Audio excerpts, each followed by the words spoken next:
reading all the time. Don't call yourself a doctor in my presence! Oh dear, Jude, will you go? What did you say, Rachel? One's from New York and another from San Francisco. There was something from Alaska early this morning. Really? Doesn't that bird brain of yours have a function? I'll get them right away. You want some Players Club cigarettes? Players Club? Thank you. They have one at Kitchener's. I'll run down and get it. Thank you. Tell me, Miss Green, are they bringing him out soon? We're just getting him out of bed now. He'll be out very soon. Thank you. Oh, I'm so glad. He must be very happy. Trapped like a rat in this slum! 2 o'clock? Yes, I think you can talk then. All right. Well, who do you think that was? Mr. H.G. Wells from London. H.G. Wells on our telephone? I'll go, Mother. This is certainly a busy house. I got his orange juice. Oh, that's fine, Sarah. Is it fresh? Yes, ma'am. You move like a broken down truck horse! His voice is just the same as on the radio. Good morning. Girls, what do you think? He's getting up and coming out this morning. You don't mean it. Did you say it's he? Why, of course. He'd love it. Girls, do you know what just happened? I'll be upstairs, Mother, if you want me. What? Oh, yes. June, tell your father he'd better come down, will you? Mr. Whiteside is coming out. Yes, Mother. Is he really coming up this morning? Everyone's on plan. Do you think they are excited? I think that would be lovely. And some caps with Shelley. Why, how nice. Girls, who do you think was on the phone just now? H.G. Wells from London! And look at all of those cablegrams. He's had calls and messages from all over this country and Europe. The New York Times, and Felix Frankfurter, and Dr. Defoe, the Mount Wilson Observatory. I just can't tell you what's been going on. I am simply exhausted. There's a big piece about it. Did you see it? No, really? Your name's in it too, Daisy. Listen. Courtly Sheridan Whiteside, critic, lecturer, wit radio orator, intimate friend of the great and near great. Last week, found his celebrated wit nobleman with his combat and injured hip, the Falstaff Mr. Whiteside, training Crossfield's annual lecture tours, but his Waterloo in the shape of a small piece of ice on the doorstep of Mr. and Mrs. Ernest W. Stanley of Mosaic, Ohio. Result, canceled lectures and disappointment, thousands of Newark club women in Omaha, Denver, and Point West. Further result, the idol of the airways rests until further notice in the home of surprise Mr. and Mrs. Stanley. Possibility? Christmas may be postponed this year. What does that mean? A small piece of ice on the doorstep of Mr. and Mrs. Think of it! Well, if it were my house, Daisy, I'd have a rock paper margarita. Well, of course, I felt terrible about it. He just never goes to dinners anywhere, and he finally agreed to come here, and then this had to happen. Poor Mr. Whiteside. But it's going to be so wonderful having him with us, even for just a little while. Just think of it. We'll sit around in the evening and discuss books and plays, all the great people he's known, and he'll talk in that wonderful way of his. He may even read Goodbye, Mr. Chips to us.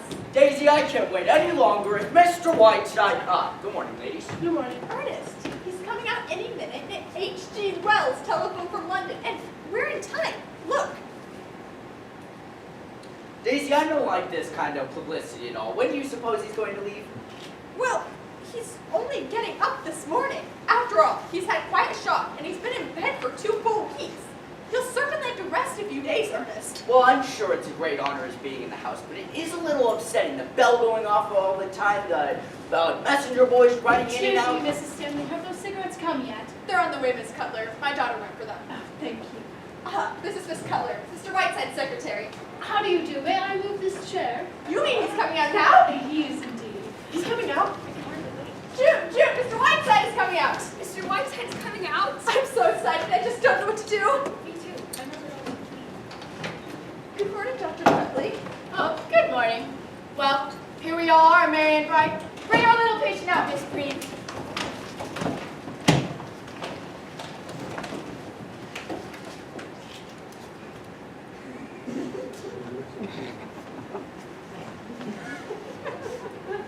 I may vomit. Good morning, Mr. Whiteside. I'm Mrs. Stanley, remember? And this is Mr. Stanley. How do you do, Mr. Whiteside? I hope that you are better. Oh, thank you. I am suing you for $150,000. How is that? What? I said I am suing you for $150,000. You mean because you fell on our steps, Mr. Whiteside? Samuel J. Leibowitz will explain it to you in court. Who are those 2 harpies standing there like the kiss of death? My caps with jelly. Made from your own foot, I have no doubt. Now, Mrs. Stanley, I have a few small matters of which to take up with you. Since this corner druggist at my elbow tells me I'm to be confined to this moldy mortuary for at least another 10 days, due entirely to your stupidity and negligence, I shall have to carry on my activities as best I can. I shall require the exclusive use of this room, as well as that drafty sewer which you call the library. I want no one to come in or out when I'm in this room. Do I make myself clear? What do you mean, sir? We have to go up the stairs to get to our rooms, Mr. Whiteside. Isn't there a back entrance? What? Yes? Then use that. I shall also require a room for my secretary, Miss Cutler. Let me see. I will have a great many incoming and outgoing calls, so please do not use the telephone. I sleep until noon and require quiet in the house until that hour. There will be 5 for lunch today. Where is the cook? Mr. Whiteside, if I may interrupt for a You moment. may not, sir. Will you take your clammy hand off my chair? You have the touch of a love-starved cobra. Now, you all leave quietly, or must I ask my secretary to pass among you with the baseball bat? Well, we'll call you later. Oh no, we must. Oh, well, we'll see you. Goodbye. Now look here, Mr. There is Whiteside. nothing to discuss, sir. Considering the damage I have already suffered from your hands, I'm asking very little. Good day! I'll call you from the office later, Daisy. Not on this phone, please. Here is the menu for lunch. But I've already ordered lunch. It will be given up to you upstairs on a tray. I'm using the dining room for my guests. Where are those cigarettes? Why, my daughter went for them. I don't know why she... Here, Sarah, here's the menu for lunch. I'll have mine upstairs on a tray. Young lady, I cannot stand indecision. Will you either go up those stairs or come down them? Oh, Mr. Whiteside, here are your cigarettes. Sorry it took so long. I had to go to 4 different stores. You travel by horse and buggy? Is there a man in the world who suffers as I do from the gross inadequacies of the human race? What are you doing? Fluffing the pillows or milking them? Go in and read the life of Florence Nightingale and learn how unfitted you are for your chosen profession. Well, I think I can safely leave you in Miss Cutler's capable hands. Shall I pop in again this afternoon? If you do, I shall spit right in your eye. A sense of humor you writers have. And it isn't really worth mentioning, but I've been doing a little bit of writing myself about my medical experiences. Am I to be spared nothing? I just happen to have a copy with me. Trapped. The story of a humble practitioner, or 40 years an Ohio doctor. I shall drop everything. Oh, thank you, Mr. Whiteside, and I do hope that you like it. Well, keep that hip quiet, and don't forget about those little pills. Oh! Here, take 40 years of misery, or whatever it's called. Well, I must say, Sherry, you have certainly behaved with all your accustomed grace and charm. Look here, Puss.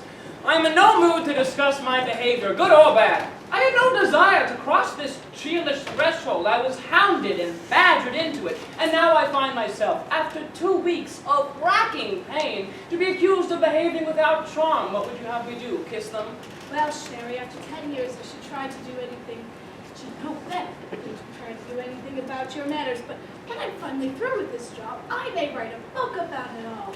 Through the years with Prince Charming. Listen, Repulsive, you are tied to me with an umbilical cord made of piano wire. Now, we may dismiss the subject of my charm, for which, incidentally, I receive $1,500 per appearance. Perhaps we can get to work. Oh, no, we can't, yes? My name is Harriet Stanley. I know you are Sheridan Whiteside. I saw this holly framed green against the pine trees. I remembered what you had written about Tess and Jude the Obscure. It was the nicest present I could bring you. Goodbye, Mr. Whiteside.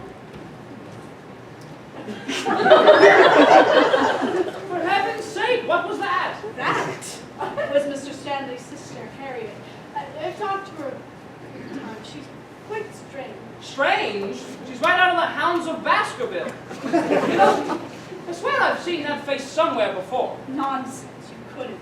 Here, press this in the doctor's book. I see no reason why I should endorse Haynes hosiery. Here's some telegrams. What date is this? December 10th. Send a wire to Columbia Broadcasting. You can schedule my New Year's Eve broadcast from New York, as I shall return east instead of proceeding to Hollywood. Stop.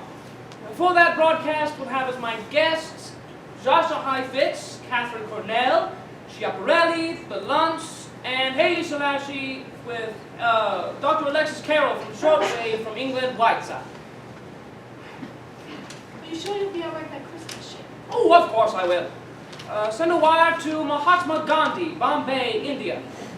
Dear Boo Boo, schedule changed. Can you meet me Calcutta, July 12th? Dinner 8:30, Whiteside. Editor of the Atlantic Monthly. Do not worry, Stinky. Copy will arrive, Whiteside. Arturo Toscanini. Where is he? Oh, well, yeah. Counting on you January 4th, Metropolitan Opera House for my annual benefit for the home paroled convicts. Tibet, Rethberg, Martinelli, and Flagstaff promised me personally to appear. Can you have dinner with me and Ethel Barrymore afterwards, Whiteside? If that's for Mrs. Stanley, tell them she's too drunk to talk.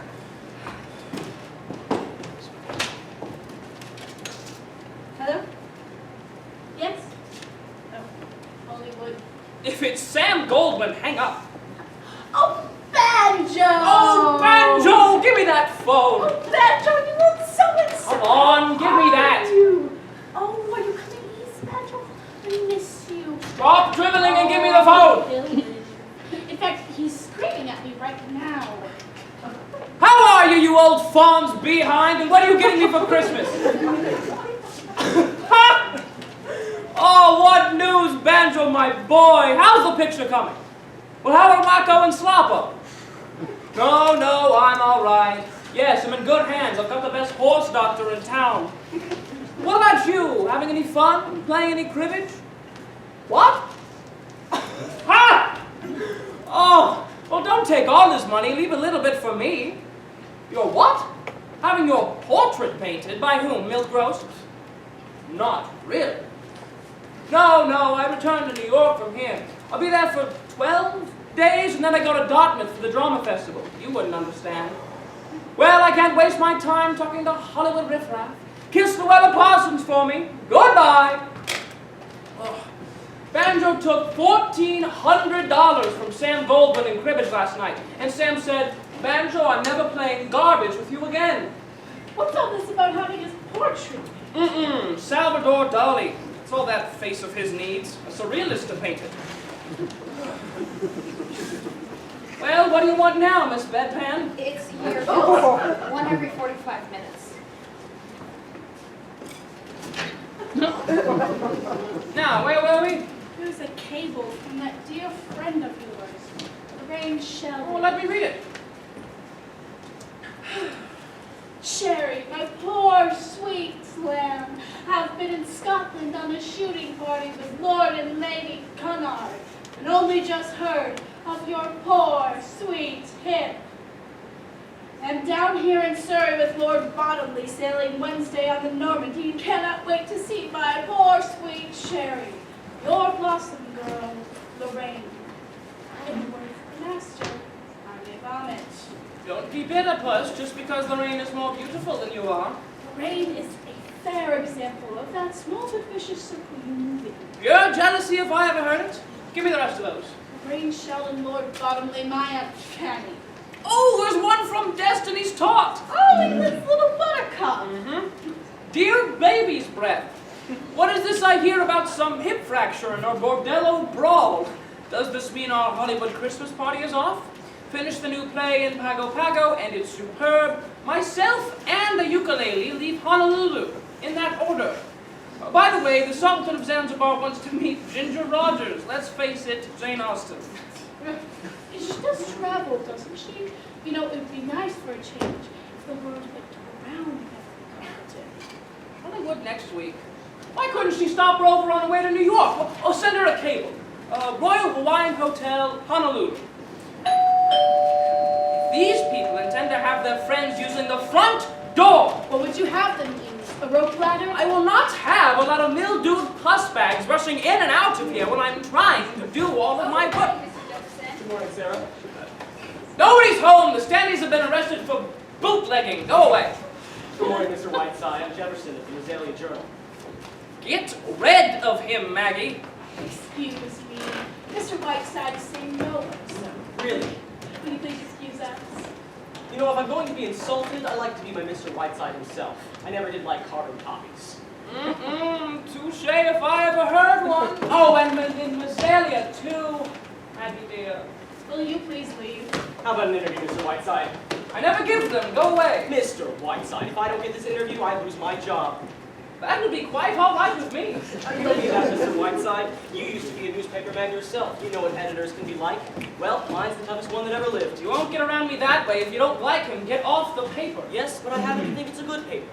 William Allen White could have gotten out of Emporia, but he didn't. You have the effrontery in my presence to compare yourself to William Allen White? Only in the sense that White stayed on at Emporia. And I want to stay here and say what I want to say.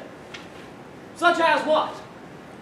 Well, I couldn't put it into words, Mr. Whiteside. It sounded like an awful lot of hooey. But the Journal was my father's paper, and it's kind of a sentimental point with me, the paper.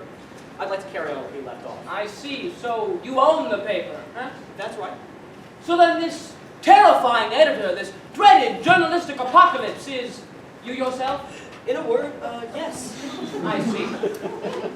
In the future, Sherry, let me know when you don't want to talk to people. I'll usher them right in. So I suppose you've written that novel? No, I've written that play. But I don't want to read it. Tell me, do these old eyes spy a box of goodies over there? Hand them to me, will you? The trouble is, Mr. Whiteside, is that your being in this town comes under the heading of news. Practically the biggest news since the Depression. So I just gotta get a story. Oh, pecan butternut fudge. Oh my, Mr. Whiteside, you mustn't eat candy. It's very bad for you. My great Aunt Jennifer ate a whole box of candy every day of her life. She lived to be 102. And when she had been dead for 3 days, she looked better than you do now.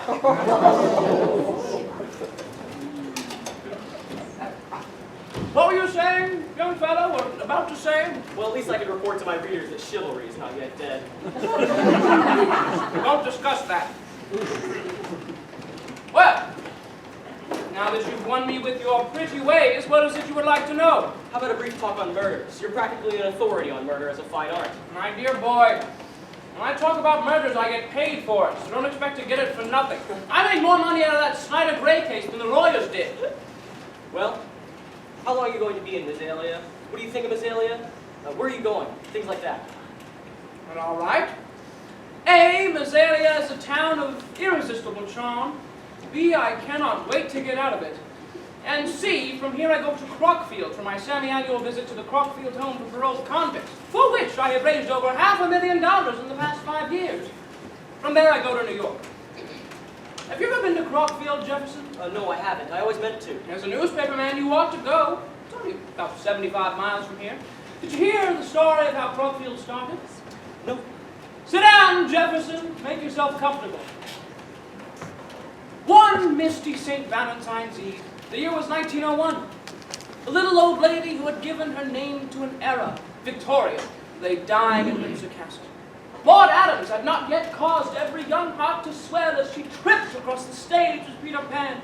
Irving Berlin had not yet written the first note of a ragtime rigadoon that was to set the nation's feet a-tapping. Elias P. Crockfield was just exiting the state penitentiary. Embittered, destitute, cruel of heart, he wandered on this St. Valentine's Eve to a little church.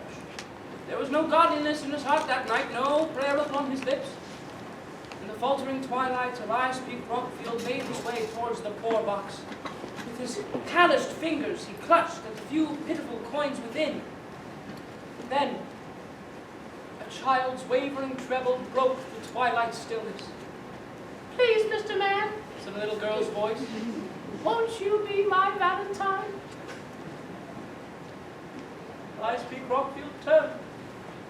There stood before him a bewitching creature of 5, her yellow curls cascading over her shoulders like a golden Niagara, and in her tiny outstretched hand, a humble Valentine.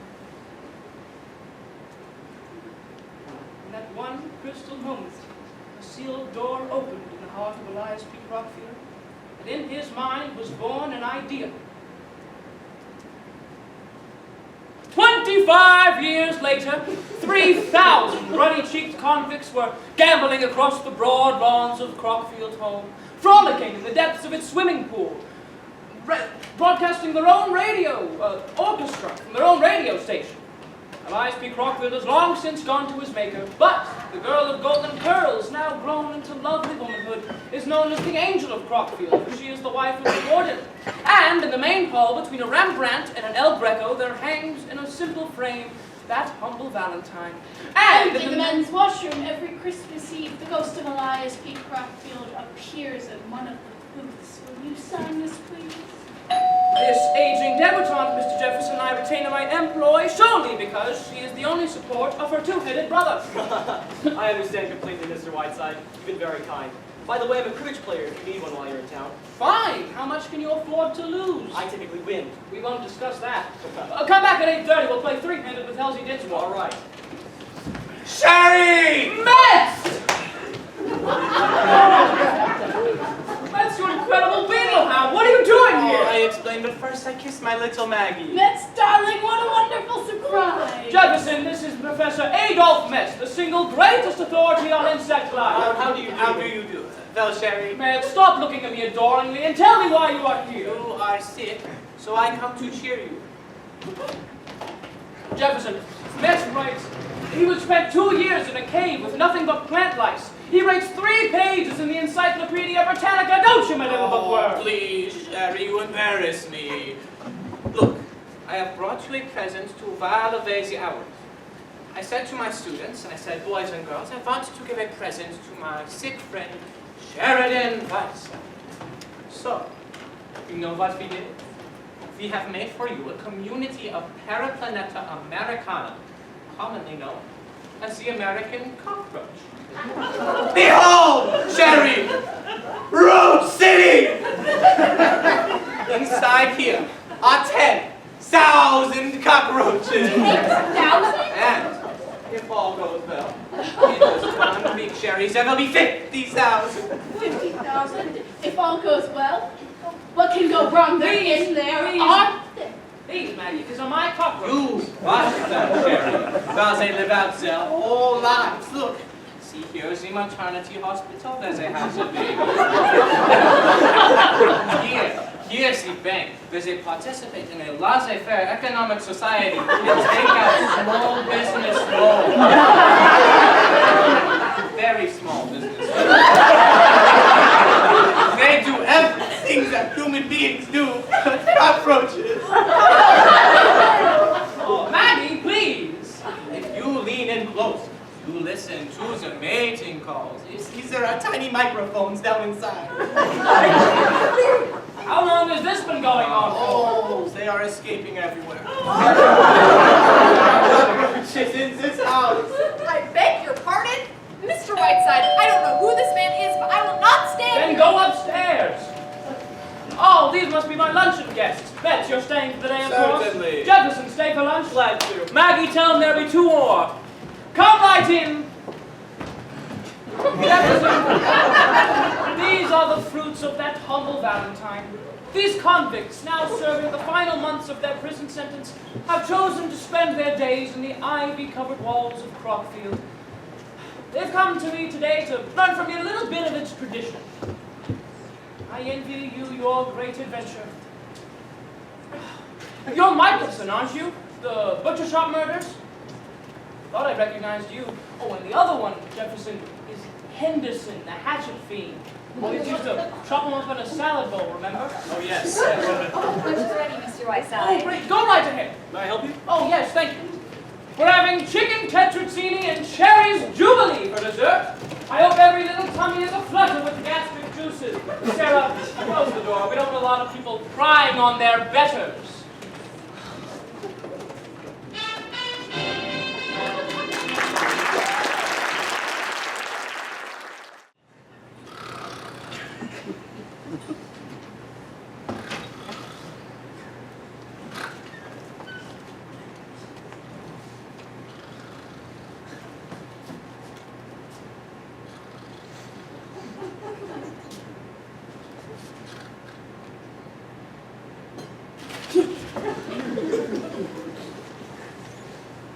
Dreaming of Lillian Russell. I wake to find you. Your medicine, Mr. Whiteside.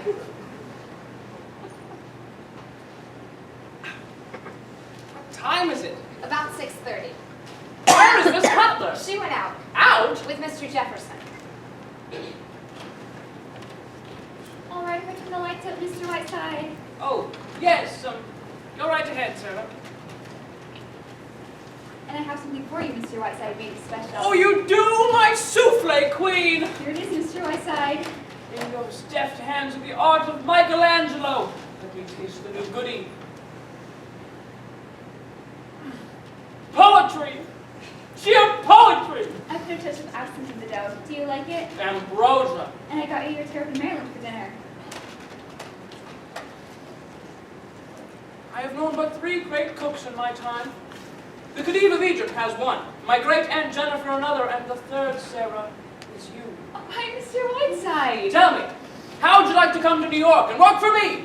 Oh, hi, Mr. Whiteside. It kind of takes my breath away. It would be wonderful. But what would I say to Mr. and Mrs. Stanley? Just goodbye. That would be awfully bad, wouldn't they? You've been very kind to me. Well, look, if they ever come to New York, we can have them over for dinner, if I'm not in town. Now, come along, think it over, and keep this just between us, all right? Put plenty of sherry in that terrapin. Miss Breen! Miss Breen! Yes, sir? What are you doing in there anyway? I was just washing my hands. What time did Miss Cutler go out? A couple hours ago. Mr. Jefferson called for her? Yes, sir. All right. Go back to whatever you were doing.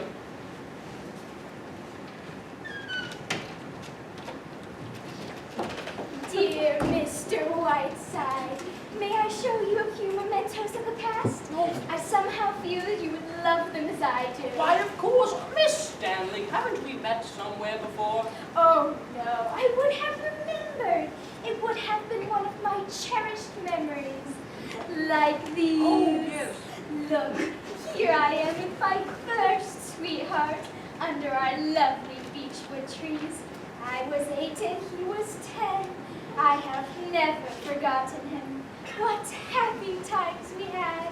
What? But I tell you, I'm going to. There's someone coming. I'll come back. No, Ernest, please. Be quiet, Daisy. Mr. Whiteside, I have something to say to you. I don't care whether you're busy or not. I have stood all that I'm going to say. Indeed? This is the last drive. Just received a bill from the telephone company for $784. Oklahoma City, Calcutta, Hollywood, Australia, Rome, New York, New York, New York, New York, New York, New York. Now, I realize, Mr. Whiteside, that you are a distinguished man of letters. Yes, of course, we believe you. But in the past week, we have not been able to call our souls our own. We have not had a meal in the dining room once. I have to tiptoe out of the house in the morning. I come home to find convicts sitting at my dining room table. Butcher shop murderer. A man putting cockroaches in the kitchen. That's not the point. I go upstairs into the bathroom and bump into 22 Chinese students that you invited here. I tell you, I won't stand for it, Mr. Whiteside, no matter who you are. Are you quite finished? No, I have not. I go down to the cellar this morning and bump into that octopus that William Peeves sent you. I tell you, I won't stand for it, Mr. Whiteside. I want you to leave as soon as you are able and go to a hotel. Stop pawing me, Daisy. That's all I've got to say, Mr. Whiteside. And quite enough, I should think. May I remind you, Mr. Stanley, that I am not a willing guest in this house. My doctor informs me I must remain quiet for at least another 10 days, at which I shall leave so quickly that the wind will knock you over, I hope. Now, if you insist that I leave before then, thereby causing me to suffer a relapse, I shall sue you for every additional day I am held inactive, which will amount, I assure you, to a tidy sum. This is outrageous, outrageous! As for those petty complaints, those 22 Chinese students came straight from the White House. Well, I assure you they used the bathroom too. Mr. Whiteside, my husband didn't. Yes, I did. I meant every word. I see but one slight justice in those points you bring up. I do not expect you to pay my telephone bills, and I shall see to it that restitution is made. Can you provide me the exact amount? I certainly can, I certainly will. Good! I shall instruct my lawyers to deduct it from the $150,000 I'm suing you for. Now, Ernest, And I'll thank you not to trip over that octopus, which once belonged to Chauncey Depew. you mustn't get excited. Remember, Mr. Whiteside is a guest here.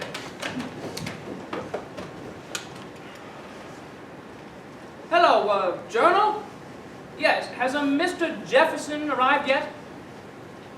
Well, when do you expect him? No message.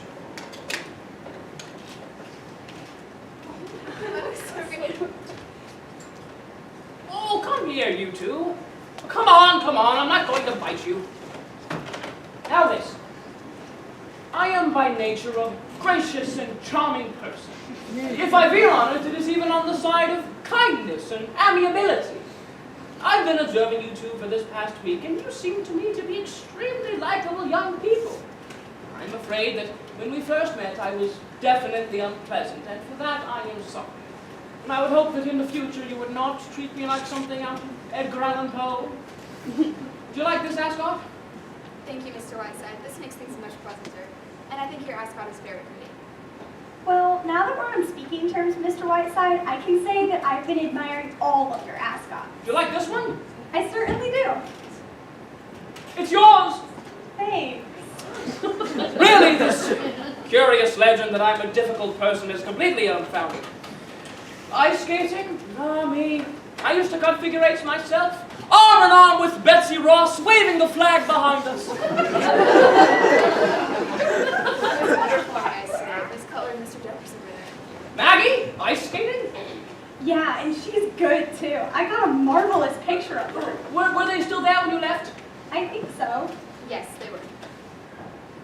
Mr. Whiteside, would you mind if I take a picture of you? I'd love to have one. Why, of course. Would you like my profile? I'm afraid you're done for, Mr. Whiteside. My sister is a camera fiend. Thank you, Mr. Whiteside. I got a great one. Yes. Good evening, ladies. Good evening, Sherry. Really, Sherry, you have this pace looking like an old parrot cage. Did you nap while I was out? What's the matter, dear? Can't run away with your coat? Don't look at me with those great cow eyes, you love-ridden hag. Just where were you all afternoon? Alley-catching around with Bert Jefferson? Oh, Sherry, Bert brought me his play. It's superb. It's not just a play written by a newspaper man. It's superb. Oh, I want you to read it tonight, and it just cries for Kit Cordell. Could you read it tonight, please, and send it to her? No, I will not read it tonight or any other time. And while we're on the subject of Mr. Jefferson, would you like to ask him if you would like to pay your salary since he's taking up all of your time? Oh, come now, Sherry, it isn't like that. I haven't been able to reach you, not knowing which haylofts you frequent. Oh, Sherry, stop behaving like a spoiled child. Oh, don't take that patronizing tone with me, you flea-bitten Cleopatra. I am sick and tired of your sneaking out like some lovesick high school girl every time my back is turned. Well, Sherry, I'm afraid you hit the nail on the head. Stop acting like Zazu Pitts and explain yourself. I'll make it quick, Sherry. I'm in love. Nonsense. This is merely delayed puberty. No, Sherry, I'm afraid you're going to lose a very excellent secretary. You are out of your mind. Yes, I think I am, a little. But I'm a girl who's waited a long time for this to happen, and it finally has. Oh, Mr. Jefferson doesn't know it yet, but I'm going to try my darnest to marry him. Is that all? Yes, and this might be what is considered my resignation until you found somebody new. Now listen, Maggie. We've been together for a long time. You are indispensable to me. But I think I am unselfish enough not to let that get in the way where your happiness is concerned, because whether you know it or not, I have a deep affection for you. Why not that, Sherry? That being the case, I cannot allow you to make a fool of yourself. I'm not, Sherry. You are! You're behaving like some Booth Tarkington heroine. It's absurd. I cannot believe that a girl who for this past 10 years has had the great of the world served up on a platter before her. I cannot believe that it is anything but a kind of temporary insanity when you are swept off your feet in 7 days by a second-rate, small-town newspaper man. Sherry, I can't explain to you what's happened. I can only say that it's so. I mean, it's hard for me to believe, too. Here I am, a hard-written old cynic, behaving like a true story and liking it. Discovering the moon, ice skating.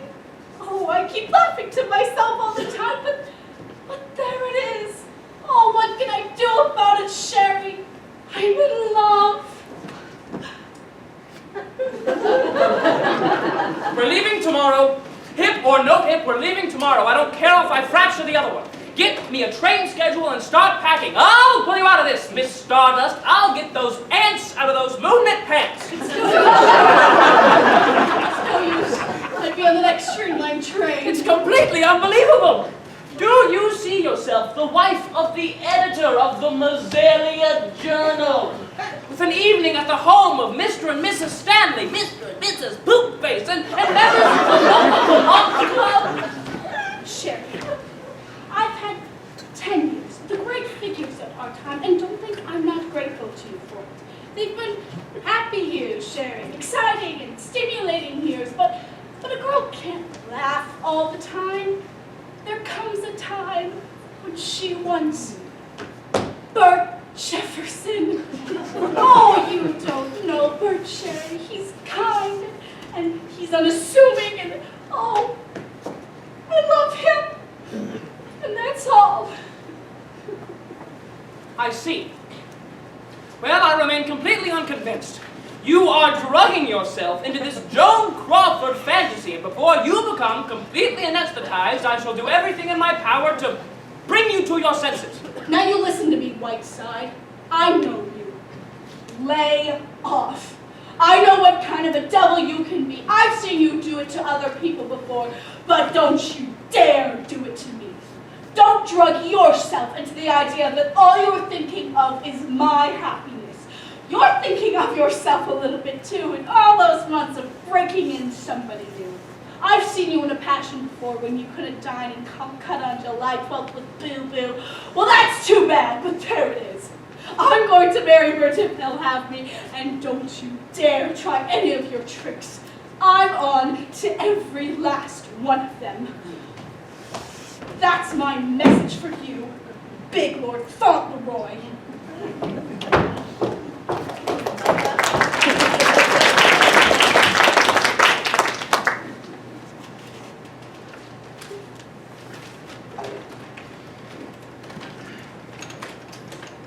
Hello, operator. Yes, I would like to put in a transatlantic call to a Miss Lorraine Sheldon. Sheldon. She's on the Normandy. It sailed from Southampton day before yesterday. So how long will it take? All right. Yes, I'll wait. This is Mr. Whiteside.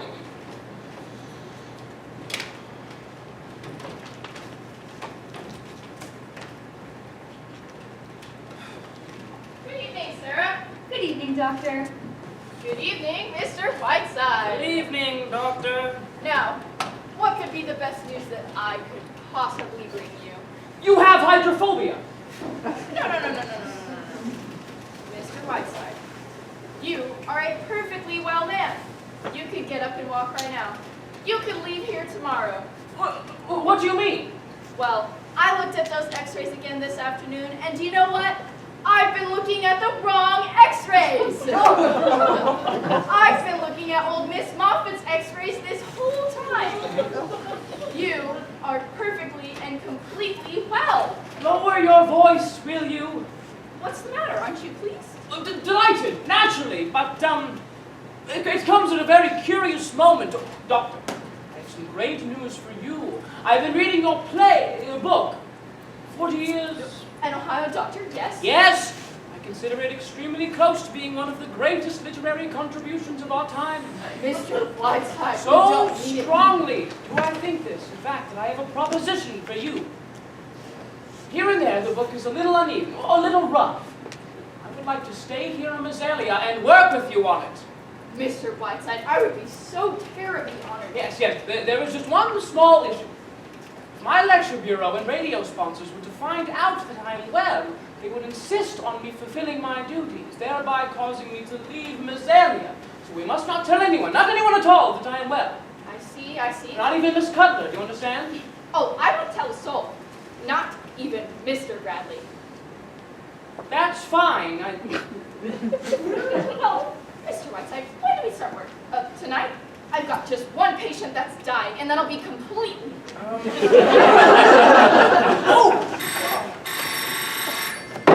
Tomorrow morning, Doctor. This is a transatlantic call.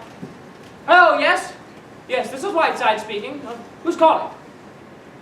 Tomorrow morning, Doctor. Tomorrow morning it is. Good night. I'll be so proud to work with you, Mr. Whiteside. You've made me very Yes, very proud. Yes. Oh, what's wrong? Hello, is this my Blossom girl? Oh, how are you, my lovely? Lorraine, when do you arrive in New York? Tuesday? Oh, that's fine. Now listen, my pet. I've great news for you. I've discovered a magnificent play with a wonderful part in it, just for you. Now, Cornell would give her eye teeth to play it, but if you get on a train and get right out here, I think you could get it. Yes. Isn't that exciting, my pet? Oh, no. Oh, yes. Now listen.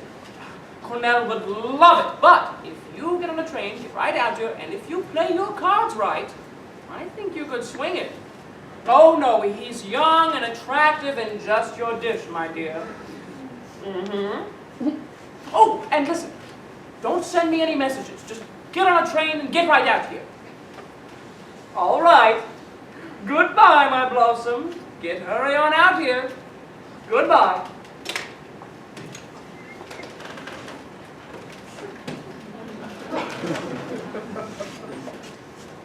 Oh, Miss Preen, you are looking radiant this evening.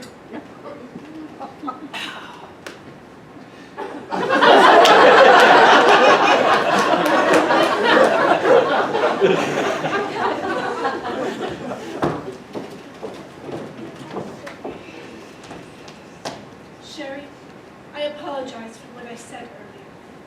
I'm afraid I was a little unjust. We all lose our tempers now and then. I promised to have dinner with Burton and go see a movie, but we'll come and play cribbage with you afterwards. That's fine. See you soon, Sherry.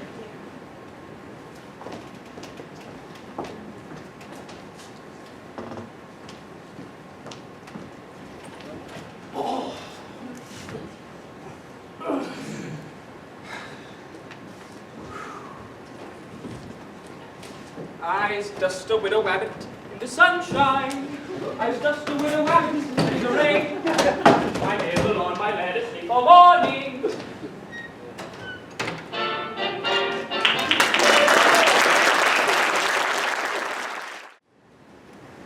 Well, I guess it's all there are, Miss Cutler. They're all under the tree. Thank you, Sarah. My, I never saw anyone get so many presents. I can hardly wait to see what's in them.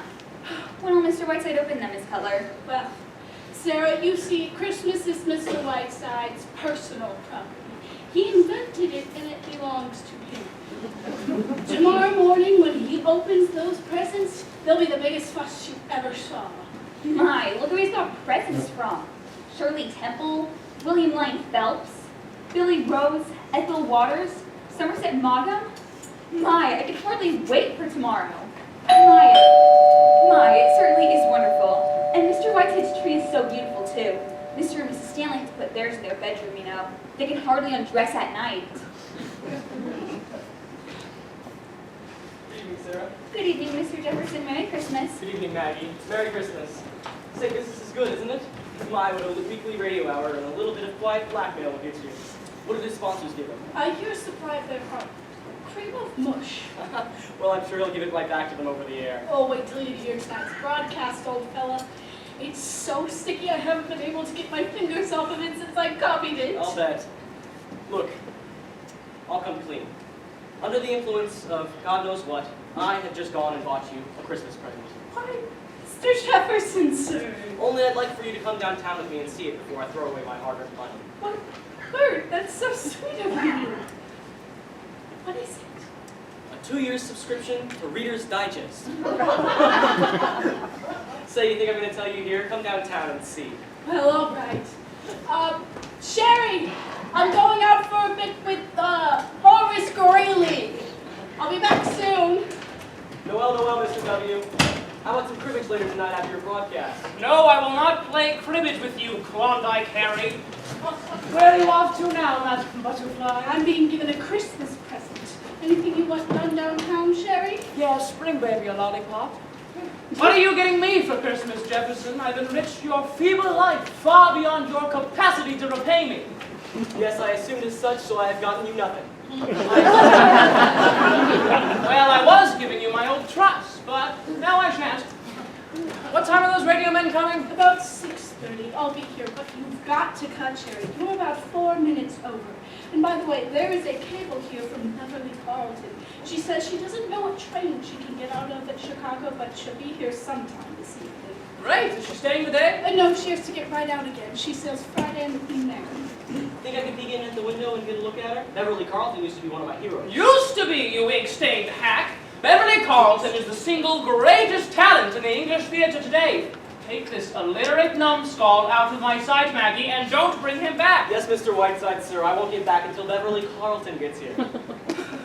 I want to know what you've got me, Bert. I'm like a 10-year-old kid. You know, Maggie, you look as excited as a 10-year-old kid, at that.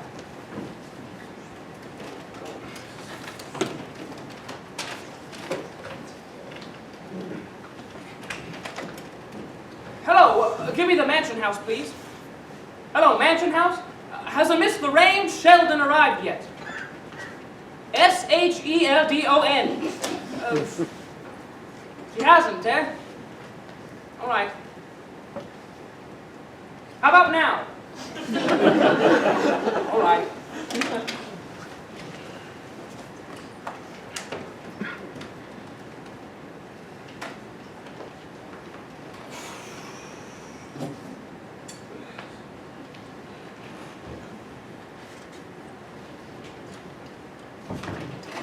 What do you want coming into a room like that?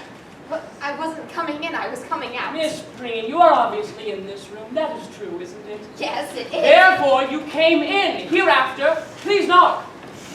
There's some expressman here with a crate, Mr. Whiteside. I told him to come around the front. Oh, thank you, Sarah. Bring it right in here. Go on, Here. Miss Green. Don't stand there. You look like a frozen custard. Go away. Why, it's some kind of animals. I'll say it's some kind of animals. We got to leave at 7 o'clock this morning. Who's it from, Sarah? Admiral Richard E. Burke. Say, Oh, they're little penguins. Oh, 2, 3, 4 penguins. Hello, my pretties. Treasure should be here at 7 o'clock. Those 2 slots are theirs. to be fed only whale blubber, eels, and cracked lobster. They are coming full of 20 and liked it. Oh, they make the most entrancing companions, don't you know, Sarah? Oh, I want to put in the library with me. Take them right in. Yes, sir. Better order a couple dozen lobsters while you're at it. Yes, sir. I don't suppose there's any whale blubber in this town. Oh, excuse me. Oh, yes, there is. Hello, Doctor. The door was open, so I, oh, Merry Christmas. Yes, yes, Merry Christmas. Doctor, I don't suppose you know if eels are in season?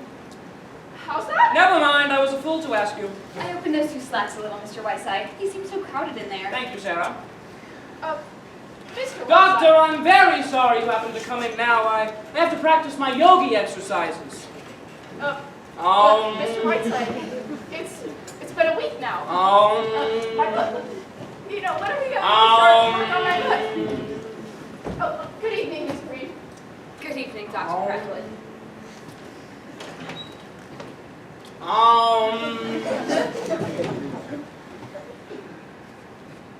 Doctor, perhaps I'm not wrong, but when I looked in those doors just now, I thought I saw a penguin with a thermometer in its mouth. What's that? Have those penguins gotten out of their crates? Penguins? Did you say penguins? Yes. Doctor, would you go in, please, and capture them and put them back in their crate? There's 4 of them. Capture the penguins, yes. Yes. And Miss Preen, would you go in, please, and entertain them until I come in? Yes, sir. The Christmas tree in the bedroom's fell on Mr. Stanley. He's got a big bump on his forehead. Why, isn't that too bad? Well, go on, Doctor. Go ahead, Miss Preen. Hello, Mr. Whiteside. Hello, Rachel, my dear. Mr. Whiteside, do you know if you would have any time later? Suppose that I just wait a little while. I'll wait a little while. Dr. Bradley is the single greatest argument for mercy killings. Well, like a candy drop from my left nostril this evening. I'm all stocked up on those. Have you got a minute to take a look at some new ones I've taken? Why, of course. These are wonderful, Rachel. There's real artistry in them. As good as anything by Margaret Bourke White. I like all the things you've shown me. This is the essence of photographic journalism. Say, I didn't know they were that good. I just like to take pictures, that's all. Rachel, I've been meaning to talk to you about this. You're not just some kid fooling around with a camera anymore. These are good. This is what you ought to be doing. You ought to get out there and do some of the things you were telling me about. Just get on a boat and get off wherever it stops. Galveston, Mexico, Singapore. Go through it all and take pictures. Wonderful pictures, terrible pictures, millions of pictures, all of it. Say, wouldn't I like to, though? If I could do this, I'd be the happiest girl in the world. Well, why not? If I was your age, I could do it like a shot. Well, you know why. Dad. Rachel, do you want to do this more than anything else in the world? I certainly do. Then do it. Hello, Rachel. Good afternoon, Mr. Whiteside. Good afternoon, June, my lamb. So I'm afraid it's up to you, Rachel. Well, I guess it is. Thank you, Mr. Whiteside. You've been swell. Righto, Rachel. June, are you coming upstairs in a minute? Knock on my door, would you? I have something I'd like to tell you. Yes, I will. Mr. Whiteside. June, my lamb, you were too young to know about the Elwell murders, weren't you? Completely fascinating. I've about 5 favorite cases, and the Elwell case is one of them. Would you like to hear about it? Well, Mr. Whiteside, I want to talk to you. Would you mind for a few minutes? It's important. Why, of course. Well, I take it this is about your young Lothario at the factory? Yes. I just can't seem to make Father understand. It's like talking to a blank wall. You won't meet him. You won't even talk about it. What are we going to do, Mr. Whiteside? Sandy and I love each other. I don't know where to turn. I'd like to meet this young man. I'd like to see him for myself. Would you meet him, Mr. Whiteside? He's outside now. He's in the kitchen. Oh, why, yes, of course. Bring him in. Mr. Whiteside, he's a very sensitive boy. You will be nice to him, won't you? Dang it, June. When will you learn I am always kind and courteous? Bring this idiot in.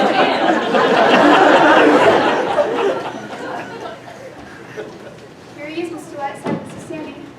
How do you do, sir? How do you do? Young man, I've been hearing a great deal about you from June these past 2 weeks. It seems I have been correctly informed. You two babes in the woods have quietly lost your mind. There's another name for it. It's called love.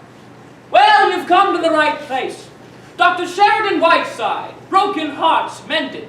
Brakes realigned. Hamburgers. What would you like to know? Well, if June has told you anything at all, Mr. Whiteside, you know the jam we're in. You see, I work for the labor union. I'm an organizer. I've been up and organizing the men in Mr. Stanley's factory. He is mighty sore about it. Well, I'll bet. Oh, did June tell you all that? Yes, she did. Well, that being the case, Mr. Whiteside, you see, I don't think I have the right to try and influence June. If she marries me, it means a definite break in her family, and I don't mean to bring that about. But Mr. Stanley he thinks this is all something I've done just to spite him, but we fell in love with each other. But he seems to think this were all some big plot, as if John L. Lewis sent me here just to marry his daughter. He's tried to fire Sandy twice out of the factory, but he couldn't on account of the Wagner Act, thank goodness. Yeah, he thinks I wrote the Wagner Act, too. If he'd only let me talk to him, he'd let Sandy talk to him. We've been over all that, June. Anyways, I got word this morning that I'm needed in Chicago, and I may be on to Frisco from there, so you see the jam we're in? Sandy's leaving tonight, Mr. Whiteside. He'll probably be gone a year. We've simply got to decide now. My dear, this is absurdly simple. It's no problem at all. Now, my jaundiced eye... Oh! Yes, hello. transatlantic call. Oh, hello, Walt! It's Walt Disney from Hollywood. Oh, how is my little dash of genius? How'd you know I was here? I see. Mr. Disney calls me every Christmas. What's that? 10 seconds more? Yes, I hear it. Sounds just like static. Oh, June! Hello? Yes, thank you, and a Merry Christmas to you. Tell me, what's the news in Hollywood? Who's dating Lana Turner these days? I see. Well, goodbye and a Merry Christmas. Oh, and don't worry about Fantasia. It wasn't your fault. Beethoven hasn't written a hit in years. Goodbye.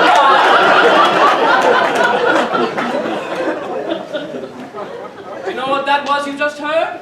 The voice of Donald Duck. Really? Yes. Mr. Disney calls me every year so that I can hear it. 2 years ago, I was walking on the bottom of the ocean in a diving suit with William Beebe, but he got me. Where was I? Oh, yes, June. I like your young man. I have an unerring instinct about people. I've never been wrong. That's why I wanted to meet him. It seems to me that you two will be very happy together. Now, whatever his beliefs are, he's entitled to them. You shouldn't let anything get in the way where your happiness is concerned. Stripped of its externals, what does it come down to? Your father, the possibility of making him unhappy, is that right? Very unhappy. Well, suppose your parents are unhappy.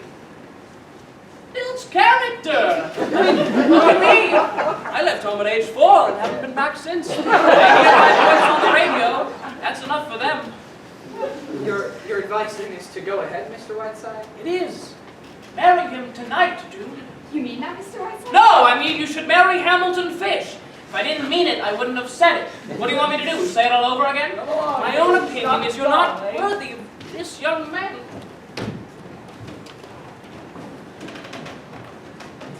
Forgive us for trespassing, Mr. Whiteside. Oh, no, it's Christmas after all. Merry Christmas, Merry Christmas. Oh, yes. Merry Christmas. But would you like to come along with us, June? We're taking some presents over to the Dexters.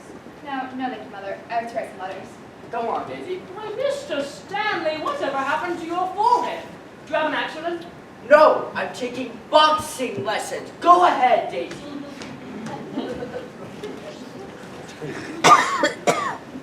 Dear Mr. Whiteside, I've been trying all day to see you, to give you this. Why, Miss Stanley, a Christmas present for me? It's only a trifle, but I wanted you to have it. It's a picture of me as I used to be. It was taken on another Christmas Eve many years ago. Don't open it till the stroke of midnight, will you? Merry Christmas, Mr. Whiteside. Merry Christmas, Merry Miss Stanley. Christmas.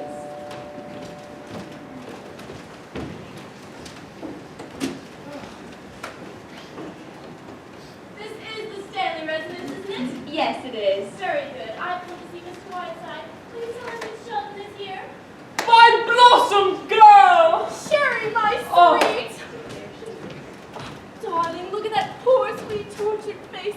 Let me kiss it. Oh, you poor darling. How drawn you are. Sherry, my sweet, I want to cry. Now, come on, Lorraine, you're going to strain something. Now, you made a very nice entrance. Now, relax. But Sherry, I've been so worried. And now seeing you in that chair. Well, this chair fits my fanny as nothing else ever has. I feel better than I have in years, and all I need is news of the outside world, so take off that skunk and tell me everything. Darling, I'm so relieved. You look perfectly wonderful. I never saw you look better. Sherry, my sweet. Do I look a wreck? I just dashed through New York. Didn't do a thing about Christmas. Penny Carnegie and had my hair done and got right on the train. And the Normandy coming back was simply hectic. Fun, you know, but simply exhausting. Jock Whitney and Cary Grant and Dorothy DeFrasso. It was too exhausting. And London before that was so magnificent, my dear. Well, I simply never got to bed at all. Sherry, my sweet, I have so much to tell you and I don't know where to start. Well, let's start with the dirt first here. That's what I want to know. Oh, let me see. Sybil Cartwright got thrown right out of Ciro's. It was the night before I sailed. She was wearing one of those new cellophane dresses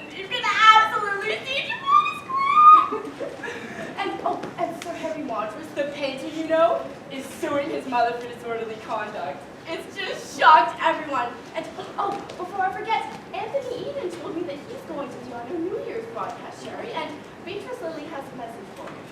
She says for you to take off 25 pounds and send them to her by parcel post. She needs them. I'll pack them in ice. Now, come on, dear. What about you? What about your love life? I don't believe for a moment you never got to bed at all. Sherry, you're dreadful. Oh, what about that splendid bit of English mutton, Lord Bottomley? Haven't you hooked him yet? Sherry, please. Cedric is a very dear friend of mine. Oh, now, this is Sherry. Don't try to pull the bedclothes over my eyes. Don't tell me you wouldn't like to be Lady Bottomley with 100,000 pounds a year and 12 castles. By the way, has he gotten his teeth fixed yet? Every time I order Roquefort cheese, I think of those teeth. Cedric may not be brilliant, but he's rather sweet for them, and he's very fond of me. And he does represent an English kind of way of living that I like. Surrey and London for the season, shooting box in Scotland, and lovely old castle in Wales.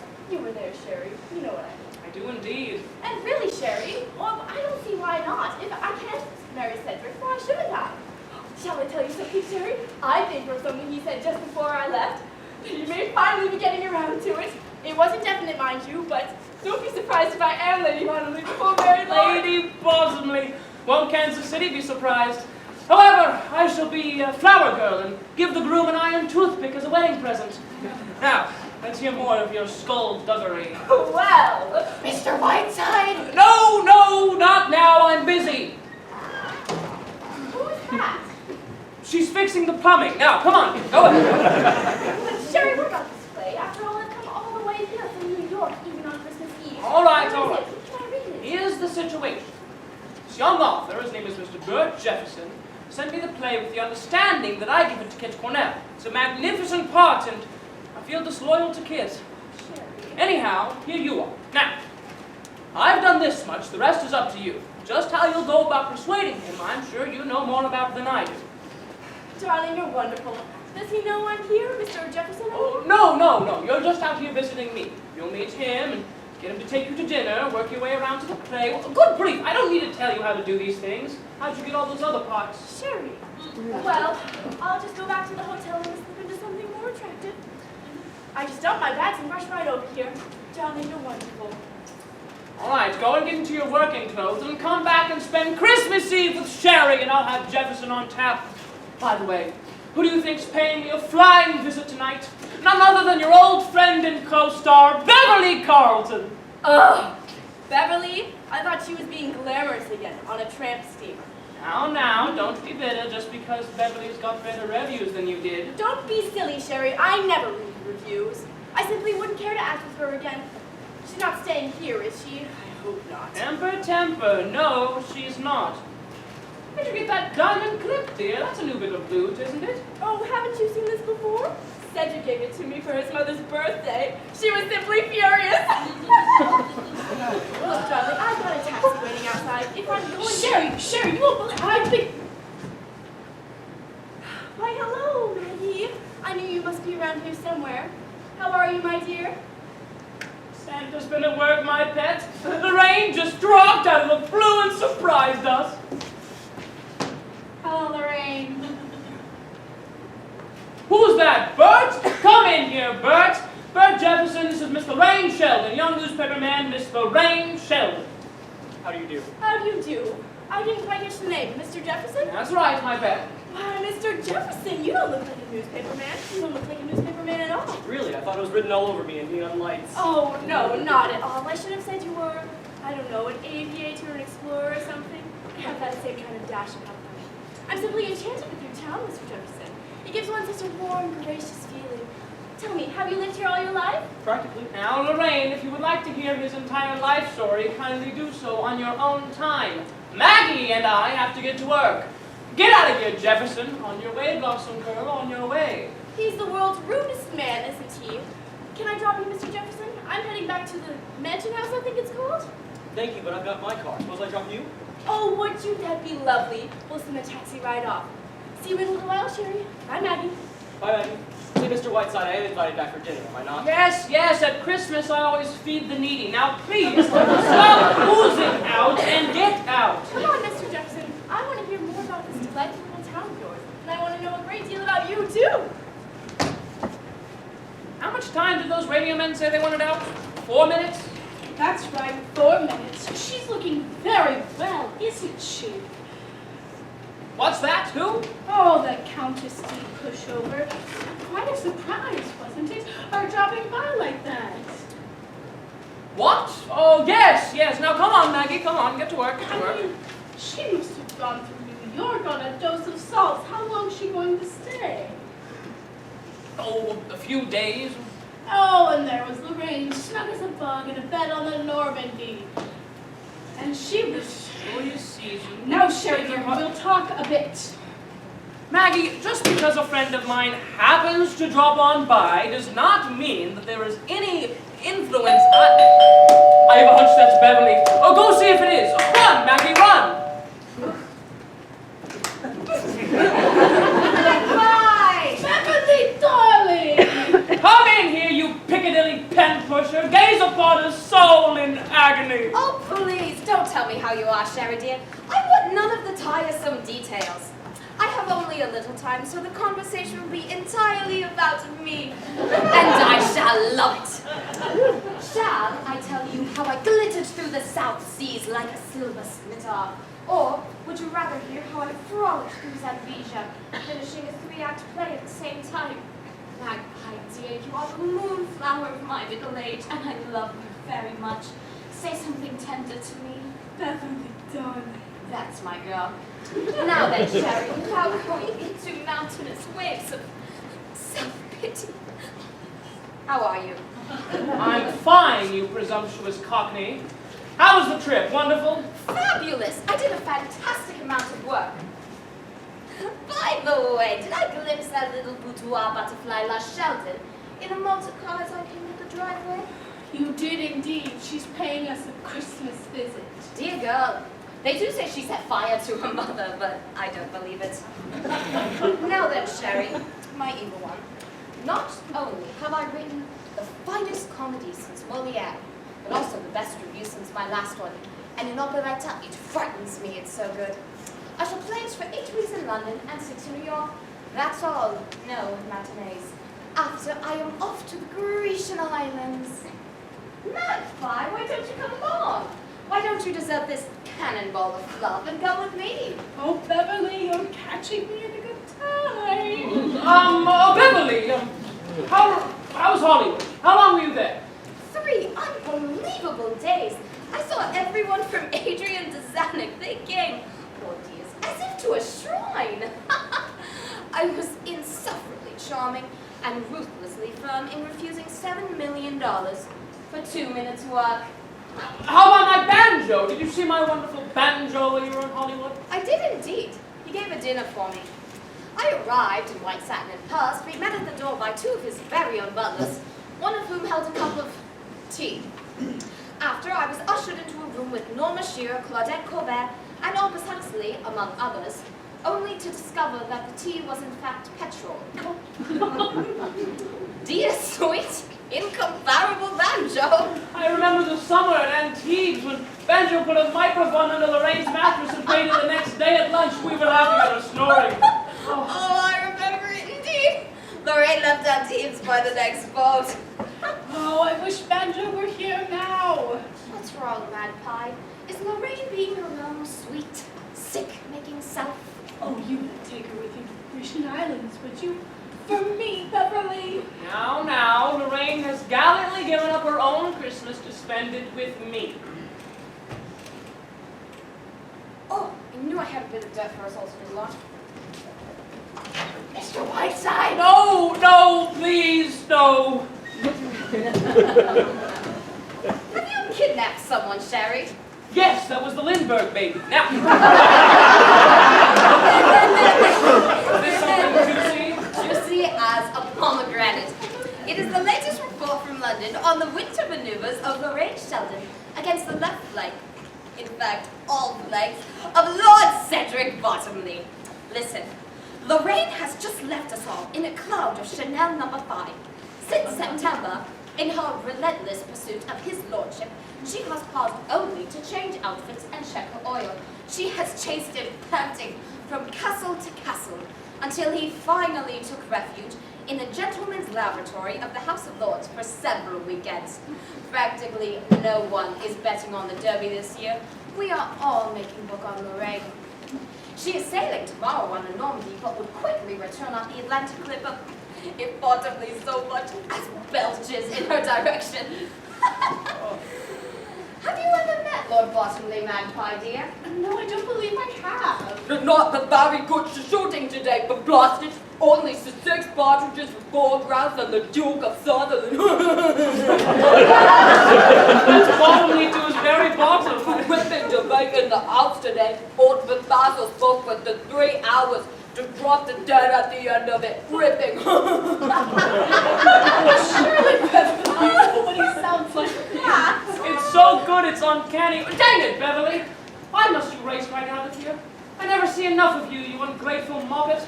Sherry, I can only tell you that my love for you is so great that I switched trains at Chicago to come spend 10 minutes with you and to wish you a Merry Christmas, my lad, and to my little magpie. Beverly. And now I have time for just one magnificent number, just to give you a taste of how brilliant the whole thing is. It's the second number from my new review. Get rid of them, Maggie! Hello? Yes? Oh, hi, Bert. Oh, Beverly. Do you have a moment to talk with the newspaper man? I kind of promised him. Won't have time, magpie, unless he's inside the fireplace. Could you meet him at the train station just for a few minutes? All right, Bert. Go and meet Beverly there. She'll be there soon. All right. Okay. Come on! The stalls are impatient, Beverly. Let's hear this second-rate masterpiece. It's called What Am I to Do? Loved in the night while I think I might fall down from my perilous night.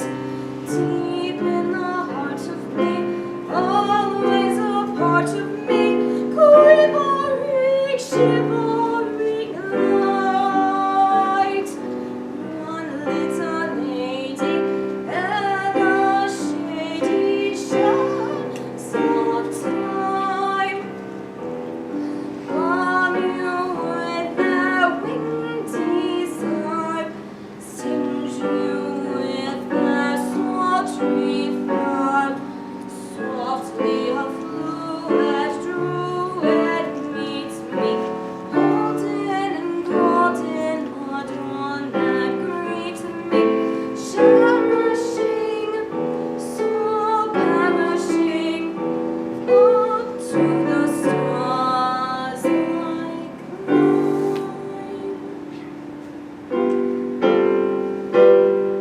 What am I to do toward ending this madness, the sadness that's rending me through? The flowers of yesteryear are haunting me, taunting me, darling, for wanting you. What am I to say to warnings of sorrow and warnings? Tomorrow drinks the dew. Will I see the cosmic ritz?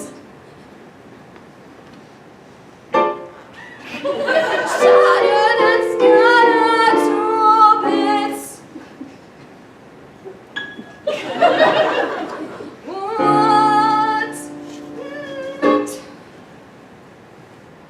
am I to do?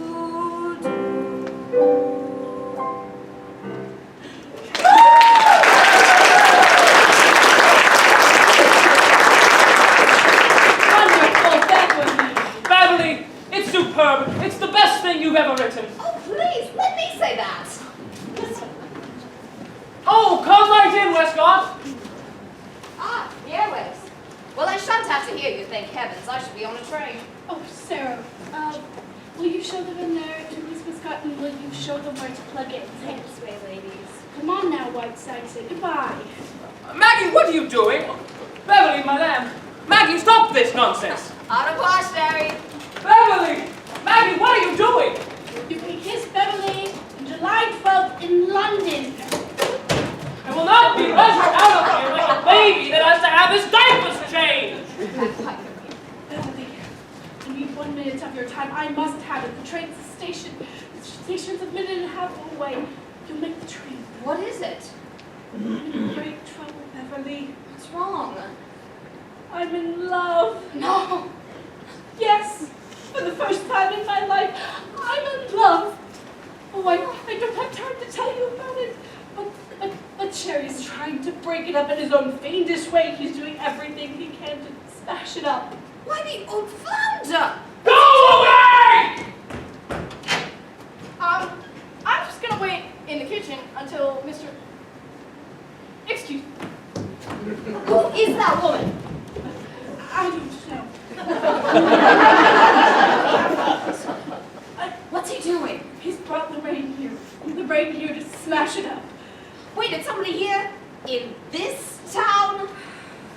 It's the newspaper man you're going to meet at the station. He's written a play. And I know Sherry must have used that as bait. You know Lorraine. Oh, Beverly, you've got to help me. Of course I will. What do you want me to do? Oh, we have to get Lorraine here, out of here. The further away, the better. I think you can do it for me. How can I? I'm leaving. Have you a copy of the broadcast, Miss Cutler? They're on that table, Miss Westcott. Thank you. One of those penguins ate the original. Wait a minute. Why are they? Here's what I want you to do.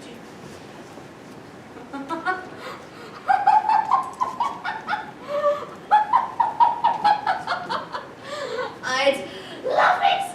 I'd absolutely love it! It's pure heaven! And it hurt Sherry and Lorraine at the same time. I adore it! And I shall do it up brown. Oh, darling, the first baby will be named Beverly. Oh, you're wonderful. No, I am. Come to Chisholm with me to Hollywood and I'll put you up. I adore you, my lovely. Mercy, let me out of here! Shall I pick up the broadcast, Miss Cutler? Oh, no, Sarah. It's not television. They only hear the liquid voice. He's really wonderful, isn't he, Mr. Whiteside? The things he finds the time to do. Yes, he certainly sticks his nose into everything. Are the girls out there, Miss Cutler? Yes. Thank you. Why, Miss June, are you going away? Why, no, Sarah, no. Mr. Whiteside isn't there, I suppose? Yes, he's getting ready to go on the radio. Oh, would you... No, never mind. Look, Sarah. Where is he? In the library? Yes, he's busy. Maybe we ought to. Come on.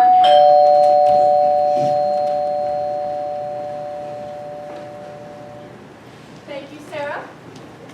Hello, dear. Where's Sherry? Inside, working. He's broadcasting very soon. Oh, yes. Christmas Eve. What a wonderful man Sheridan Whiteside is. You know, my dear, it must be such an utter joy to be secretary to somebody like Sherry. Oh, yes. Isn't he? You meet such interesting people.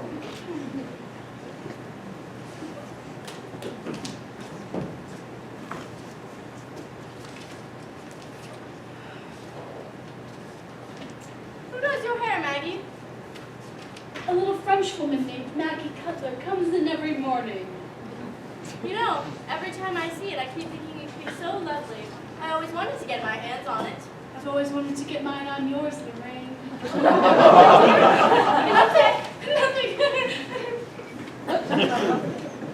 By the way, what time does Beverly get here? I'm not over anxious to meet her. She's been and gone, Lorraine. Really? Well, I'm very glad. Of course, you're great friends, aren't you? You and Beverly? Oh, yes, I think she's a wonderful person. Oh, I suppose she is. But really, after I finished acting with her, I was a perfect wreck. All during that love scene that the critics thought was so magnificent, she kept making kissy noises backstage. Oh. I wouldn't act with her again if I were starved. Oh, but say, Lorraine, have you found a new play yet? No, I haven't. There was a pile of manuscripts waiting for me in New York, but I just dumped them all and rushed right out here to Sherry. Oh, yes. It was so wonderful of you to drop everything like that and rush to Sherry's wheelchair. Well, after all, Maggie dear, what has one in this world but friends? That's what I always say.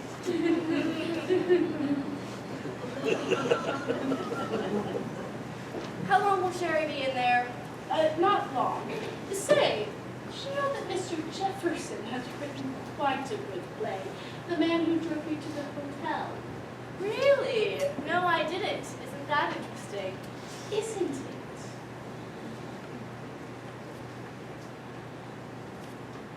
They put a polish on my nails I simply loathe. I don't suppose Elizabeth Arden has a branch in this town? Not that she has any sense. Oh, well, I'll just bear it. It does depress me. Oh, have you read this, Maggie? Everyone on the boat was reading it. I hear you said we can't put it down. I put it down. Right there. Hello? Yes? How do you spell that? Oh, Lorraine, there's a transatlantic call coming through for you. For me? Here? Why, what in the world? It's London. Hello? Hello? Cedric! Cedric, is this you? Why, Cedric, you darling! Why, what a surprise! How'd you know I was here? What? Darling, don't talk so fast and you won't stutter so. Yes, that's better. Yes, now I can hear you. Yes, very clearly. It's as though you were just around the corner. What? Darling. Cedric, dearest, would you wait just one moment? Maggie, dear, would you mind? Lord Bottomley, a personal call, would you mind? Oh, not at all, Lorraine. Yes, my dearest, now tell me. What? Cedric, don't stutter so! Don't be nervous. Oh, my darling. Oh, my sweet. You don't know how I pray for this every night on the boat. Yes, I will. Really, darling. Oh, I'll get a plane ride out of here and catch the next boat. What? Cedric, don't stutter so!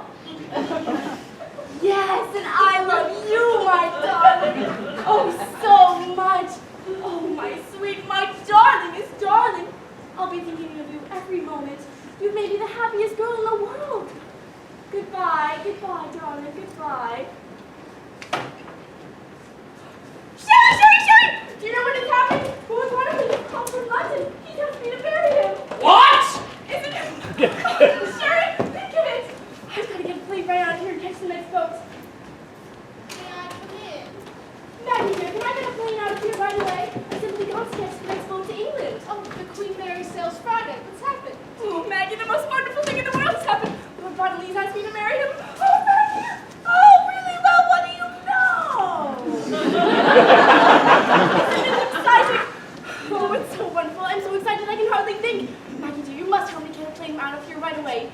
I'm delighted to, Lorraine. Oh, thank you. Do you have a timetable? Oh, yes. Got one right here. Oh, don't worry. There's no train. I'll drive you to Cleveland myself and you can catch the plane from there. Oh, thank you. Will you look things up right away? Of course, Lorraine. Oh, Maggie, you're wonderful. What's the matter, Sherry? You haven't said a word. You haven't even congratulated me. Let me understand this, Lorraine. Am I to understand from your girlish squealing that you are about to throw your entire career into the ash can? Oh, not at all, Sherry. Of course, I may not be able to play this season, but there'll be others. Oh, and I see. And everything else goes into the ash can with it. But, Sherry, you wouldn't Don't explain, Lorraine. I understand all too well. I also understand why Cornell remains the first actress of our theater. You're in luck, Lorraine. There's a plane out of Cleveland at 10:30 and it takes about an hour to get there. Why, it all works out wonderfully. Doesn't it, Sherry? Peachy! Maggie, what's the number of the hotel I'm at? I've got to get my way and start packing. Azalea 32. Azalea 32, please. Let's see. I sail Friday, 5-day boat, which means I ought to be in London Wednesday night. Hello? This is Miss Sheldon. What do you mean? S-H-E-L-D-O-N. Put me through my maid, will you? Oh, Sherry, look, it's starting to snow outside. Oh, isn't that wonderful? Oh, Sherry, I've never felt like Christmas more in my life. Shut your nasty little face! Oh, Cosette, now listen carefully, Cosette. We're leaving here tonight and sailing Friday on the Queen Mary. I want you to start packing immediately and I'll call for you in about an hour. Yes, that's right. Now I want you to send these cables for me. Have you got a pencil? Yes, that's fine.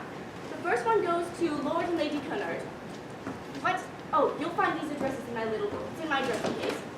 Lord and Lady Cunard, my darlings, returning Friday on the Queen Mary, Cedric and I being married immediately on arrival. Wanted you to be the first to know. Love, Lorraine. Now send, what? Oh, thank you, Cosette. Thank you very much. Now send the same one to Lady Astor, Lord Beaverbrook, and my mother in Kansas City. And send one to Hattie Carnegie, Carnegie's New York. Please meet me noon, Sherry, Netherlands, with sketches of bridal gown and trousseau. Lorraine Shelley. And send one to Monsieur Pierre Cartier, Cartier's London. Will you please hold in reserve for me the triple string of pearls I picked out last October? Cable me Queen Mary, Lorraine Sheldon. Now have you got all that straight, Cosette? That's fine. Now you'll have to rush, my dear. I'll be back to the hotel in about an hour to pick you up. Goodbye, darling, goodbye. Thank goodness, Cosette. I'd die without her. She's the most wonderful maid in the world. Well, isn't life just full of surprises? Would have thought an hour ago that I'd be on my way to London. Oh, an hour ago? No, I certainly wouldn't have thought an hour ago. Will you both stop this female drooling? I have a violent headache. Oh, Sherry. Look, Sherry, I'm sorry if I've offended you, but after all, my life is my own, and... Hello, everybody. Say, you know it's snowing out? Going to have a real old-fashioned Christmas. Why don't you telephone your scoop to the New York Times? Miss Sheldon has to catch a plane out of Cleveland. You can try to run over there. Certainly. Sorry you have to go, Miss Sheldon. No bad news, I hope. Oh, on the contrary. Good news, very good news. Wonderful news. Yes, very good news. In fact, it calls for a drink. Sherry, you're not being a very good host. How about a bottle of champagne? Oh, I can do you one better than that, Mr. Whiteside. Let me mix you a Jefferson special. Yes. Mix anything. Just stop dribbling. My head is bursting. Anybody admire my Christmas present yet, Maggie? Oh, I'd almost forgotten. Look, everybody, from Mr. Jefferson to me. Oh, why, let me see it. Oh, it's inscribed too. To Maggie, long may she wave. Love, Bert. Maggie, it's a wonderful Christmas present. Well, shows what you get if you save your coupons.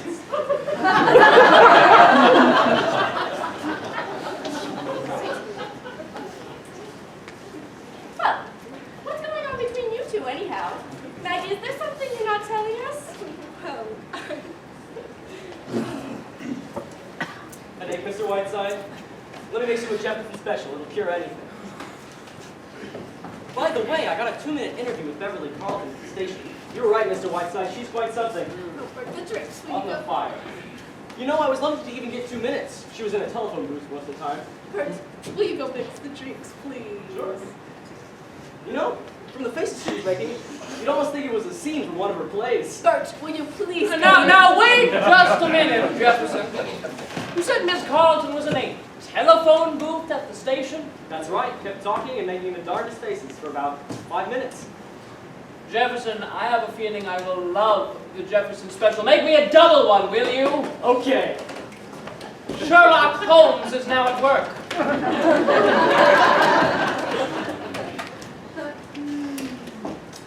Hello, operator. Yes, has there been a call from England in, I don't know, the past 30 minutes? Yes, I'll wait. Sherry, what's with all this? Shh. What's that? There has not been a call from England for the past 3 days. Thank you, operator. Blossom girls. Would you repeat that, please? Hear that? Thank you, operator, and a Merry Christmas to you. Sherry, what is all this? You have just played the greatest love scene of your life with Beverly Carlton. What? But that's not true. I was talking to Cedric just now. My dear, that was Beverly Carlton you just poured out your girlish heart out to, not Lord Bottomley. Ah me, who'd have thought 5 minutes ago you would not be going to London? Sherry, I want this explained. Explained? You heard it yourself, dear. Beverly Carlton was just indulging in one of her favorite bits of mimicry, that's all. You've heard her do Lord Bottomley before, haven't you? Yes, of course, but why would she want to do such a thing? This is one of the most... Those cables! Give me the hotel! Whatever it's called, I want the hotel! Oh. The skunk, the louse, the dirty... I'll pay her back for it. It's less than enough. Mansion house? Put me through to my maid. Who do you think it is? Miss Sheldon, of course! S-A-G-L-E! My maid! Okay, if only Cosette hasn't sent those cables. Cosette, did you send those cables?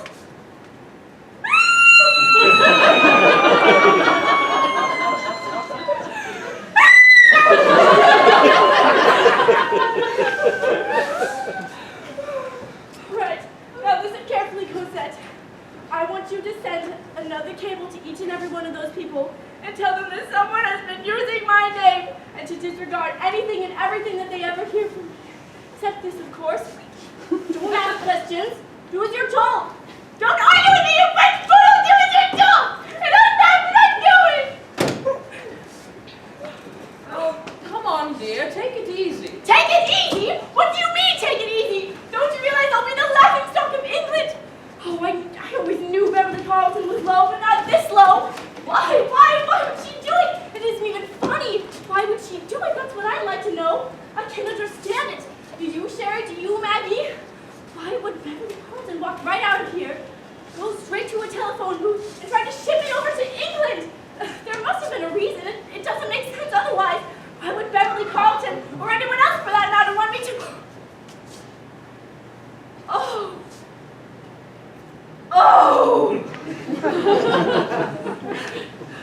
Why, I think I begin to... Yes, of course. That's it. Of course, that's it. It makes complete sense now. And to think I nearly... Well, wild horses couldn't drag me out of here now, Maggie. And if I were you, I'd hang on to that bracelet, my dear. It's something to remember goodbye. All right, Mr. Whiteside, almost time. Look her up, girls. Start testing. Here's your new copy, Mr. Whiteside. Thank you. How much time? Couple of minutes. 1, 2, 3, 1, 2, 3. Please, Daisy. Here comes the Jefferson special. Oh, have we time? Oh, I'm sure we have, Mr. Jefferson. I'm not leaving after all. My plans have changed. And I hear you've written a simply marvelous play. I want you to read it to me tonight. We'll go back to the mansion house and you'll read me your play. Why, certainly, I'd be delighted. Maggie, did you hear that? Say, I bet you did this. You arranged the whole thing. Well, it's the finest Christmas present you could have given me.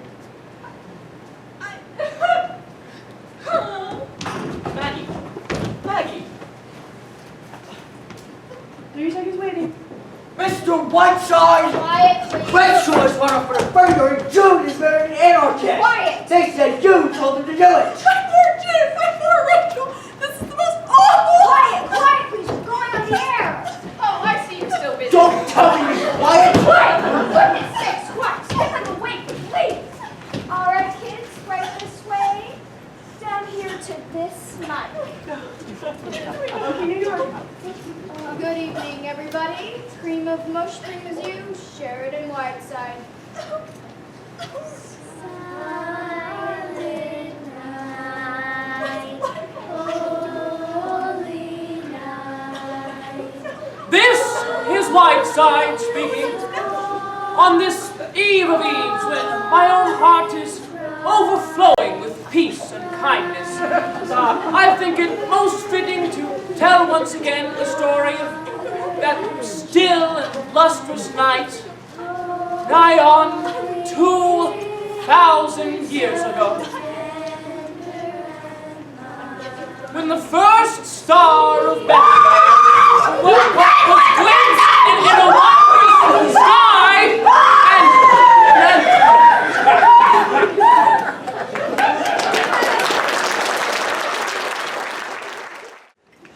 Miss Breen! Miss Breen! Yes, sir? Where do you get off to all the time, my lady nausea? Mr. Whiteside, what pleasant time. That is very fortunate for this community. Good morning, Mr. Whiteside. Merry Christmas. Merry Christmas, Sarah. Are you ready for your breakfast, Mr. Whiteside? No, I don't think I want any breakfast, Sarah. Has Miss Cutler come down yet? No, sir, not yet. Is she in her room, do you know? Yes, sir, she is. Shall I call her? No. That's all, Sarah. Yes, sir.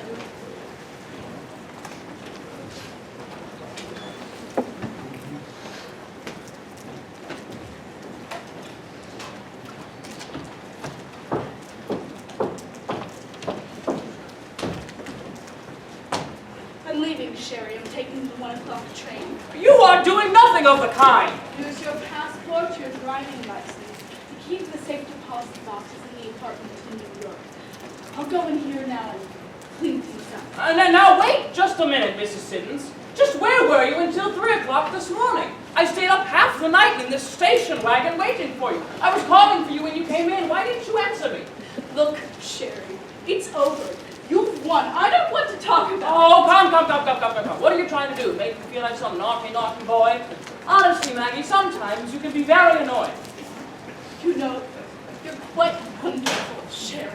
In a way, you're annoying. I wish there was any laugh left in me. You want to know what I think you are? I think that you are the most selfish, egotistical maniac that would see his mother burned at the stake if it was the only way he could light a cigarette.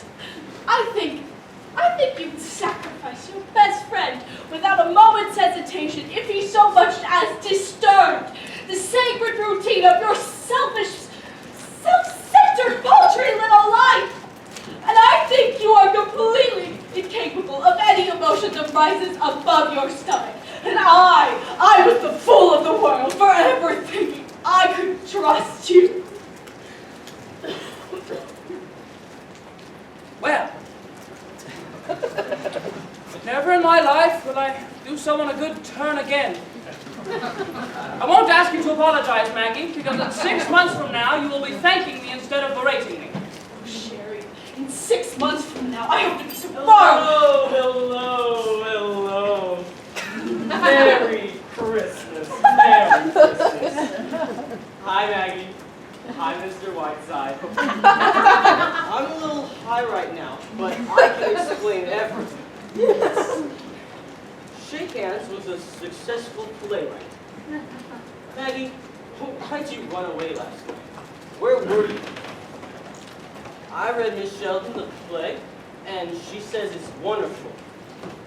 I read her the play, and she thinks it's wonderful. Isn't that wonderful?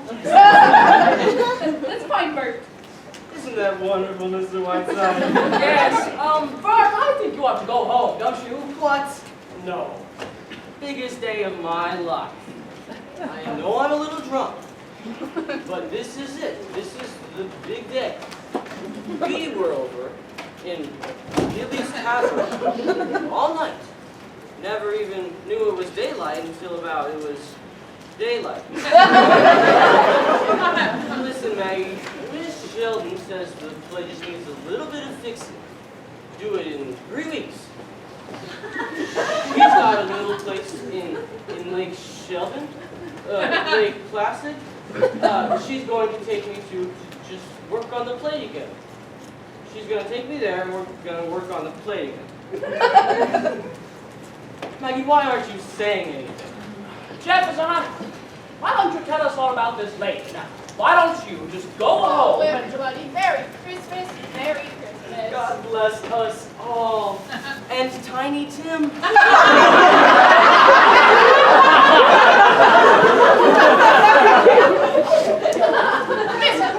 I thought perhaps... You know what? Have you heard of the famous actress, Miss Lorraine Sheldon? S-E-H, Eldon. She's going to take me to a little place she's got in Lake Placid. We're going to work on the play together. Isn't that wonderful? Doctor, I think our friend needs some breakfast and a little black coffee. Would you be good enough to do that for me? You know what, Doctor? I'm going to buy breakfast for you. Biggest breakfast you ever saw. Yes, of course, Jeff. Let's climb down a couple chimneys. You don't believe in Santa Claus? Well, let's climb down his chimney and frighten the heck out of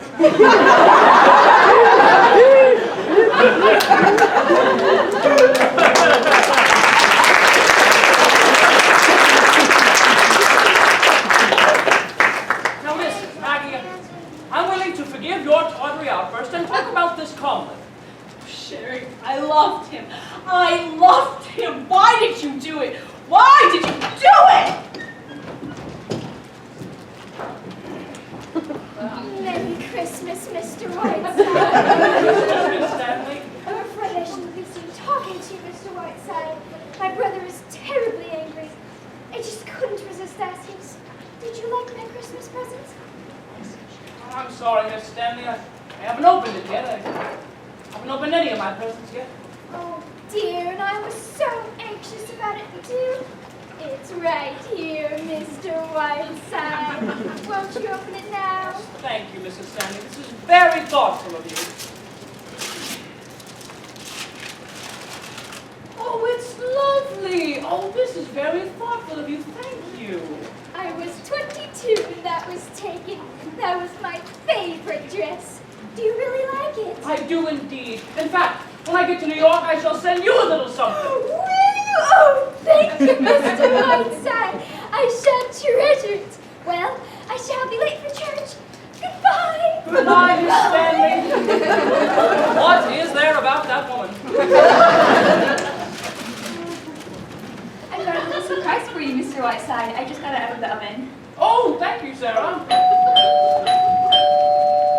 Miss Green! Miss Green! Yes, sir? Answer the door. Sarah's in the kitchen.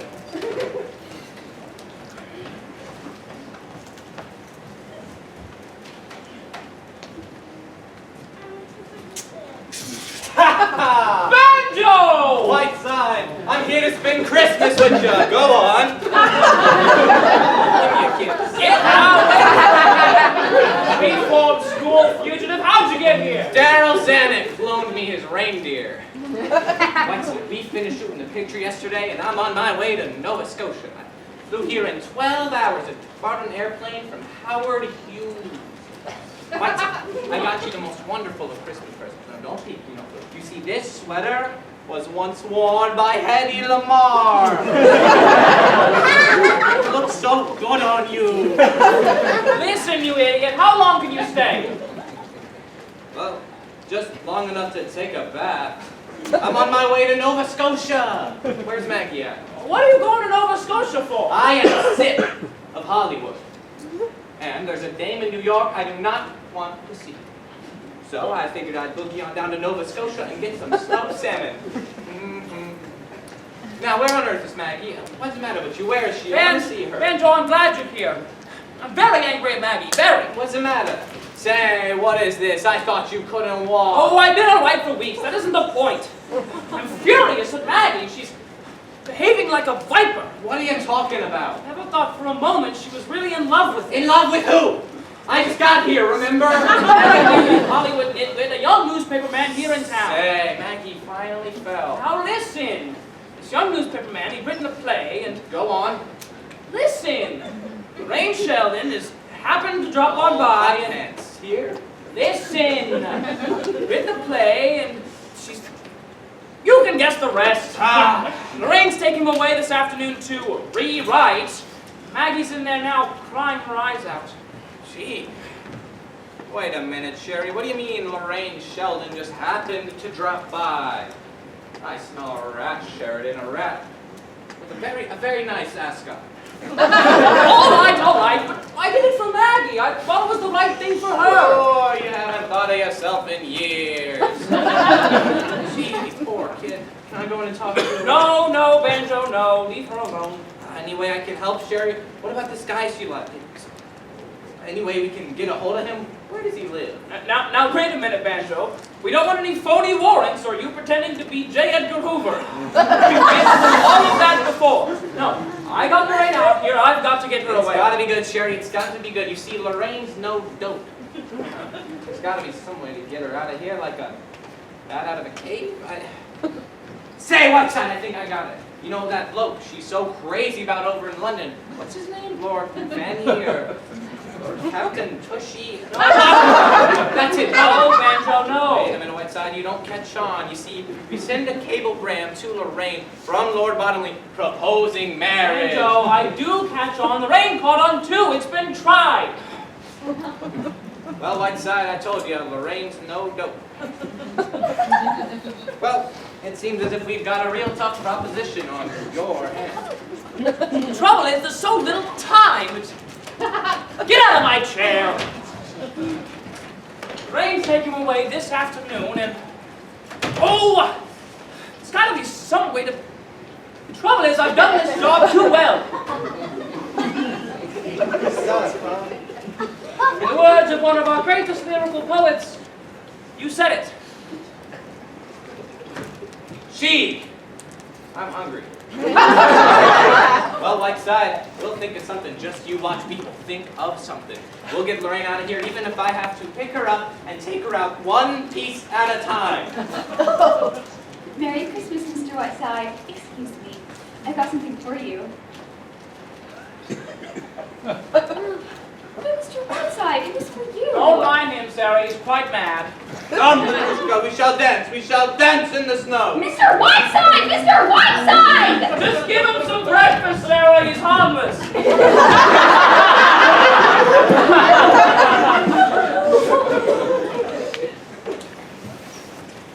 And just what is the meaning of this? It means, Mr. Whiteside, that I am leaving.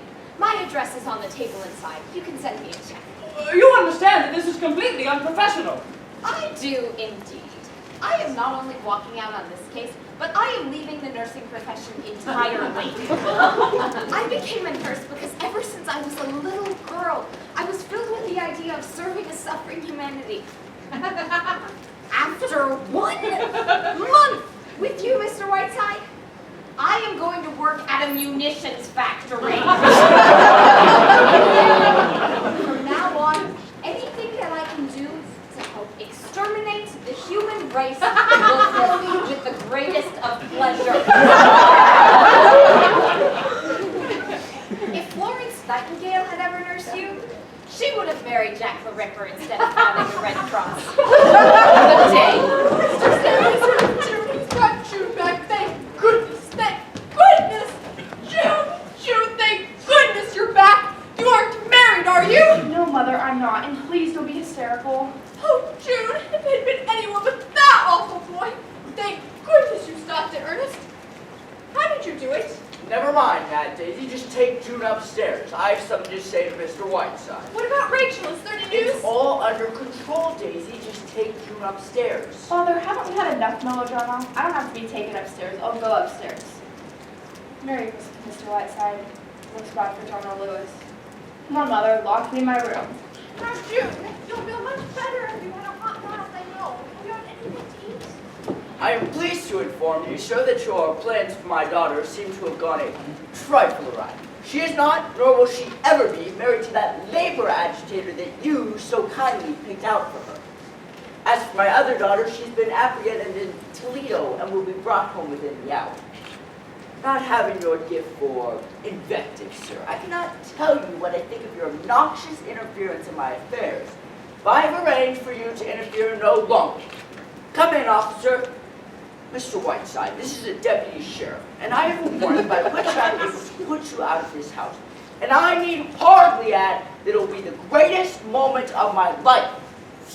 Mr. Whiteside, I am giving you 15 minutes in which to pack up and get out.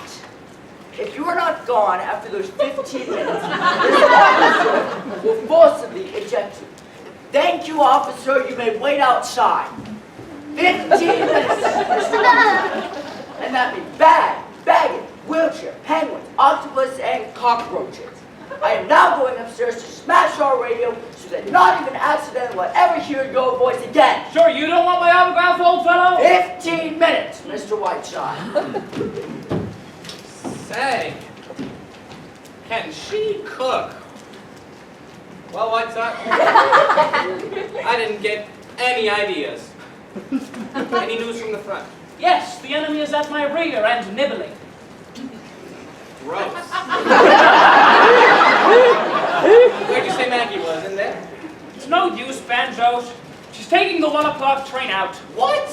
You didn't tell me that. You mean she's quitting you after all these years? She's really leaving? She is! That means you've only got till 1 o'clock to do something. No, Banjo, I have exactly 14 minutes in which to pull out of my hat the biggest rabbit you've ever seen.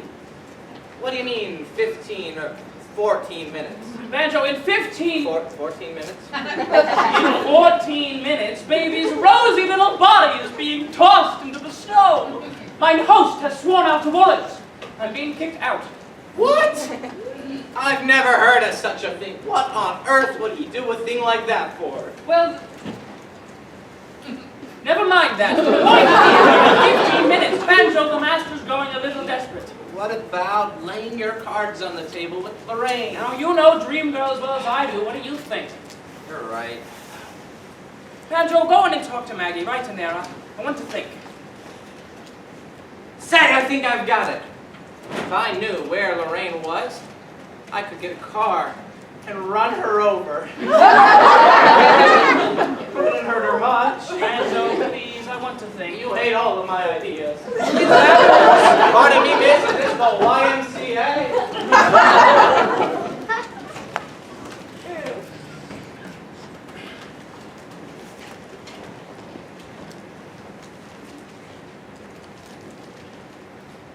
Is this your phone?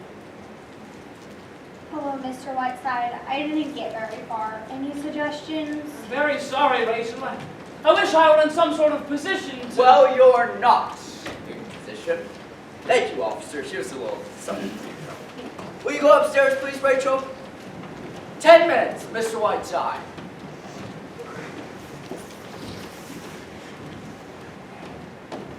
I brought you some orange juice, Mr. Whiteside. Feeling any better? Superb, Sarah. Any cyanide in this orange juice? Answer the door, will you? It's probably some mustard gas from an old friend. Good morning. Is Mr. Whiteside up yet? Yes, he is, Miss Sheldon. He's right here. Merry Christmas, darling. Merry Christmas. I've come to have Christmas breakfast with you. May I? Oh, yes, a tray for Miss Sheldon. Better make it 1-minute eggs. Sherry, it's the most perfect Christmas morning outside. The snow is absolutely glistening. Too bad you can't get out. Oh, I'll probably see a little of it. What time were you leaving?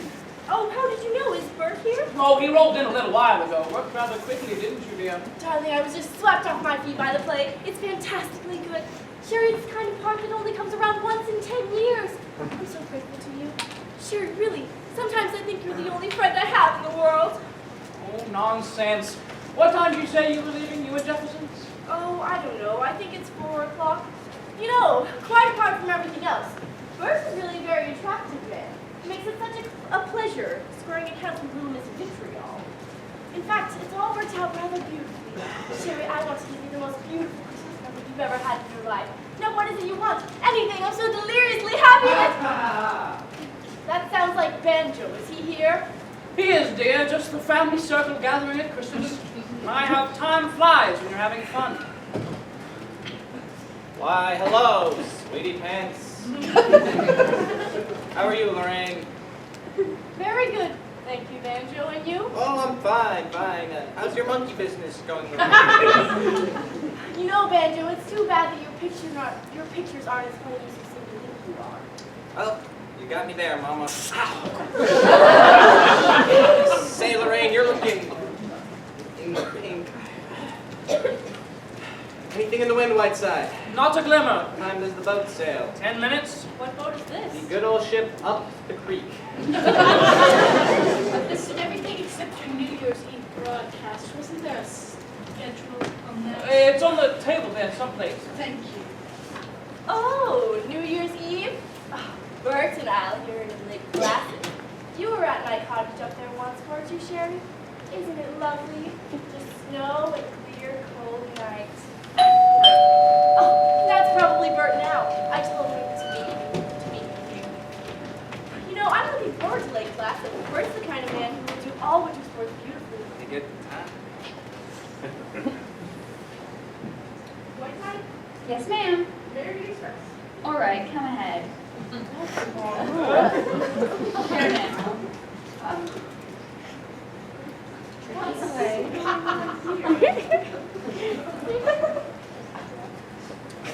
Well, it's for you, Mr. Whiteside. You know, if there was one thing I needed right now, it was an Egyptian mummy. Merry Christmas from the Khedive of Egypt. What did you send him? Grants too? 5 minutes, Mr. Whiteside. Including that. Sherry, what is all this? Who's that man? Oh, he announces the time every few minutes. I pay him a small sum. But Sherry, whatever for? I lost my watch. Oh, excuse me. Good grief. Pardon me? I am just going to wait in the library for a couple minutes because I've written a new chapter on the left kidney. Is that the plumber again? Oh, Sherry, I wonder where Bert is. Darling, you're not very Christmassy. You're usually bubbling over on Christmas morning. Who gave you this, Sherry? The Khedive of Egypt? No, I think it's rather beautiful. I must go to Egypt someday. I really must. I just know I love it. The first time I went to Pompeii, I cried all night. All those people, all those lives, where are they now? Sherry, don't you ever think of it? I do.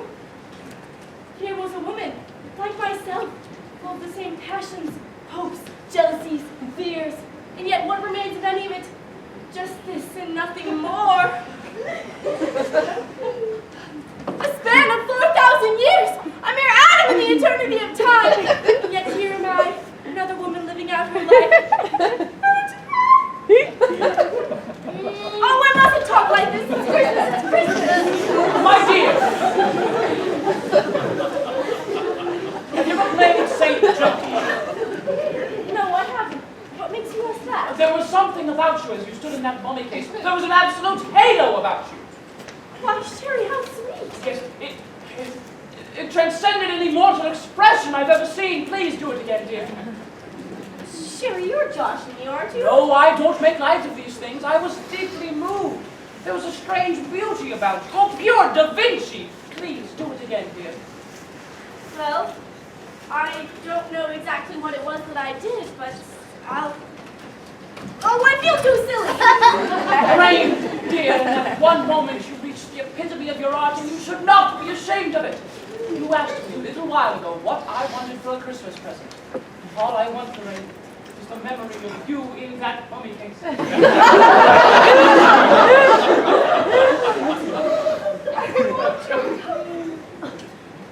Oh, I'm actually crying this time. Just now, Art! And just... Eureka! There's service for you. Oh, will she be all right in there? Sure, she can breathe easy. Help me out with this, will you? Sharon. Now, what are we going to do with this? How are we going to get this thing out of here? You can't get out.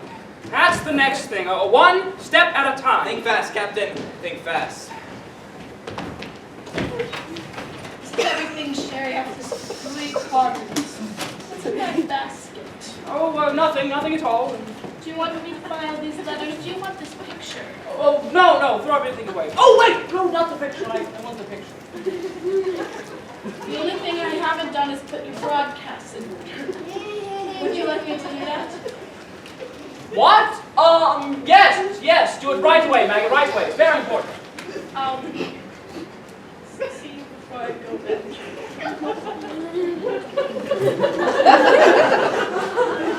This is it! I knew I'd see this face somewhere before. What face? Where?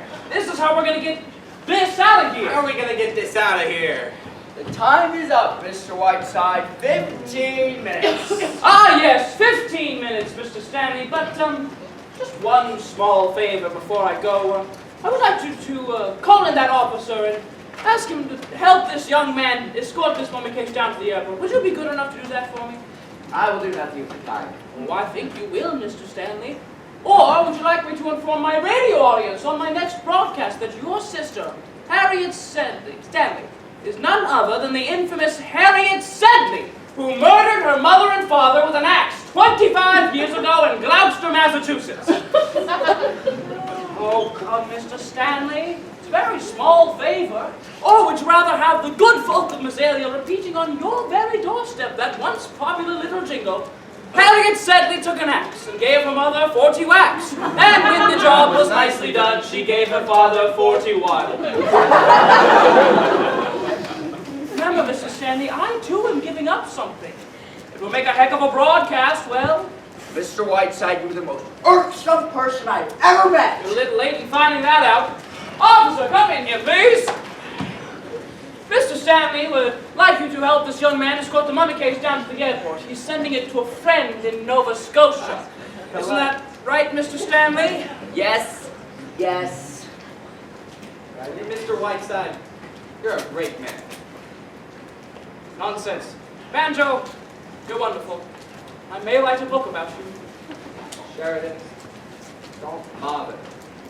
I can't read! Goodbye, Maggie. Love conquers all. We ought to be careful with this case, boys. It contains an antique.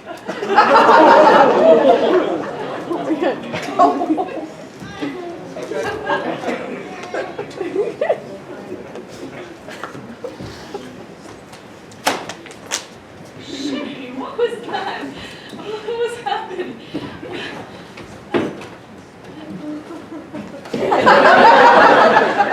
Sherry, what is that? No. Was that Sherry? It was indeed! Oh, a Christmas present for you, Maggie. Sherry, you old reprobate. Nonsense. Just send me an ascot sometime. I have to coach, Maggie. I'm off for New York. You're leaving, Sherry? Don't argue, rat girl. Do as you're told. Yes, Mr. Whiteside. Mr. Whiteside, I wanted to apologize and say, Don't give it a thought, Bert. There's been a slight change of plans. Lorraine Sheldon is off on a world cruise. I'm sending your play to Catherine Cornell. Miss Cutler would explain everything. Maggie. Mr. Whiteside, are you very busy? Oh, yes, Doctor, yes, very busy. But, if you ever get to New York, Doctor, try and find me. Okay. Maggie, I love you very much. You're wonderful, Sherry here. Nonsense. Jefferson, you'll never know the trouble you've caused. Thank you, Mr. Whiteside. Mr. Stanley, I would like to hear in the near future that your daughter has been permitted to bury her young man, and your other daughter has followed her own bent. Or else. Good Merry Christmas, everybody! Maggie, what is all this? I didn't know we could walk even. It's all right, Bert. Just don't ask questions. You're too young to know. Ernest, Rachel's being very difficult. You'll have to talk to her.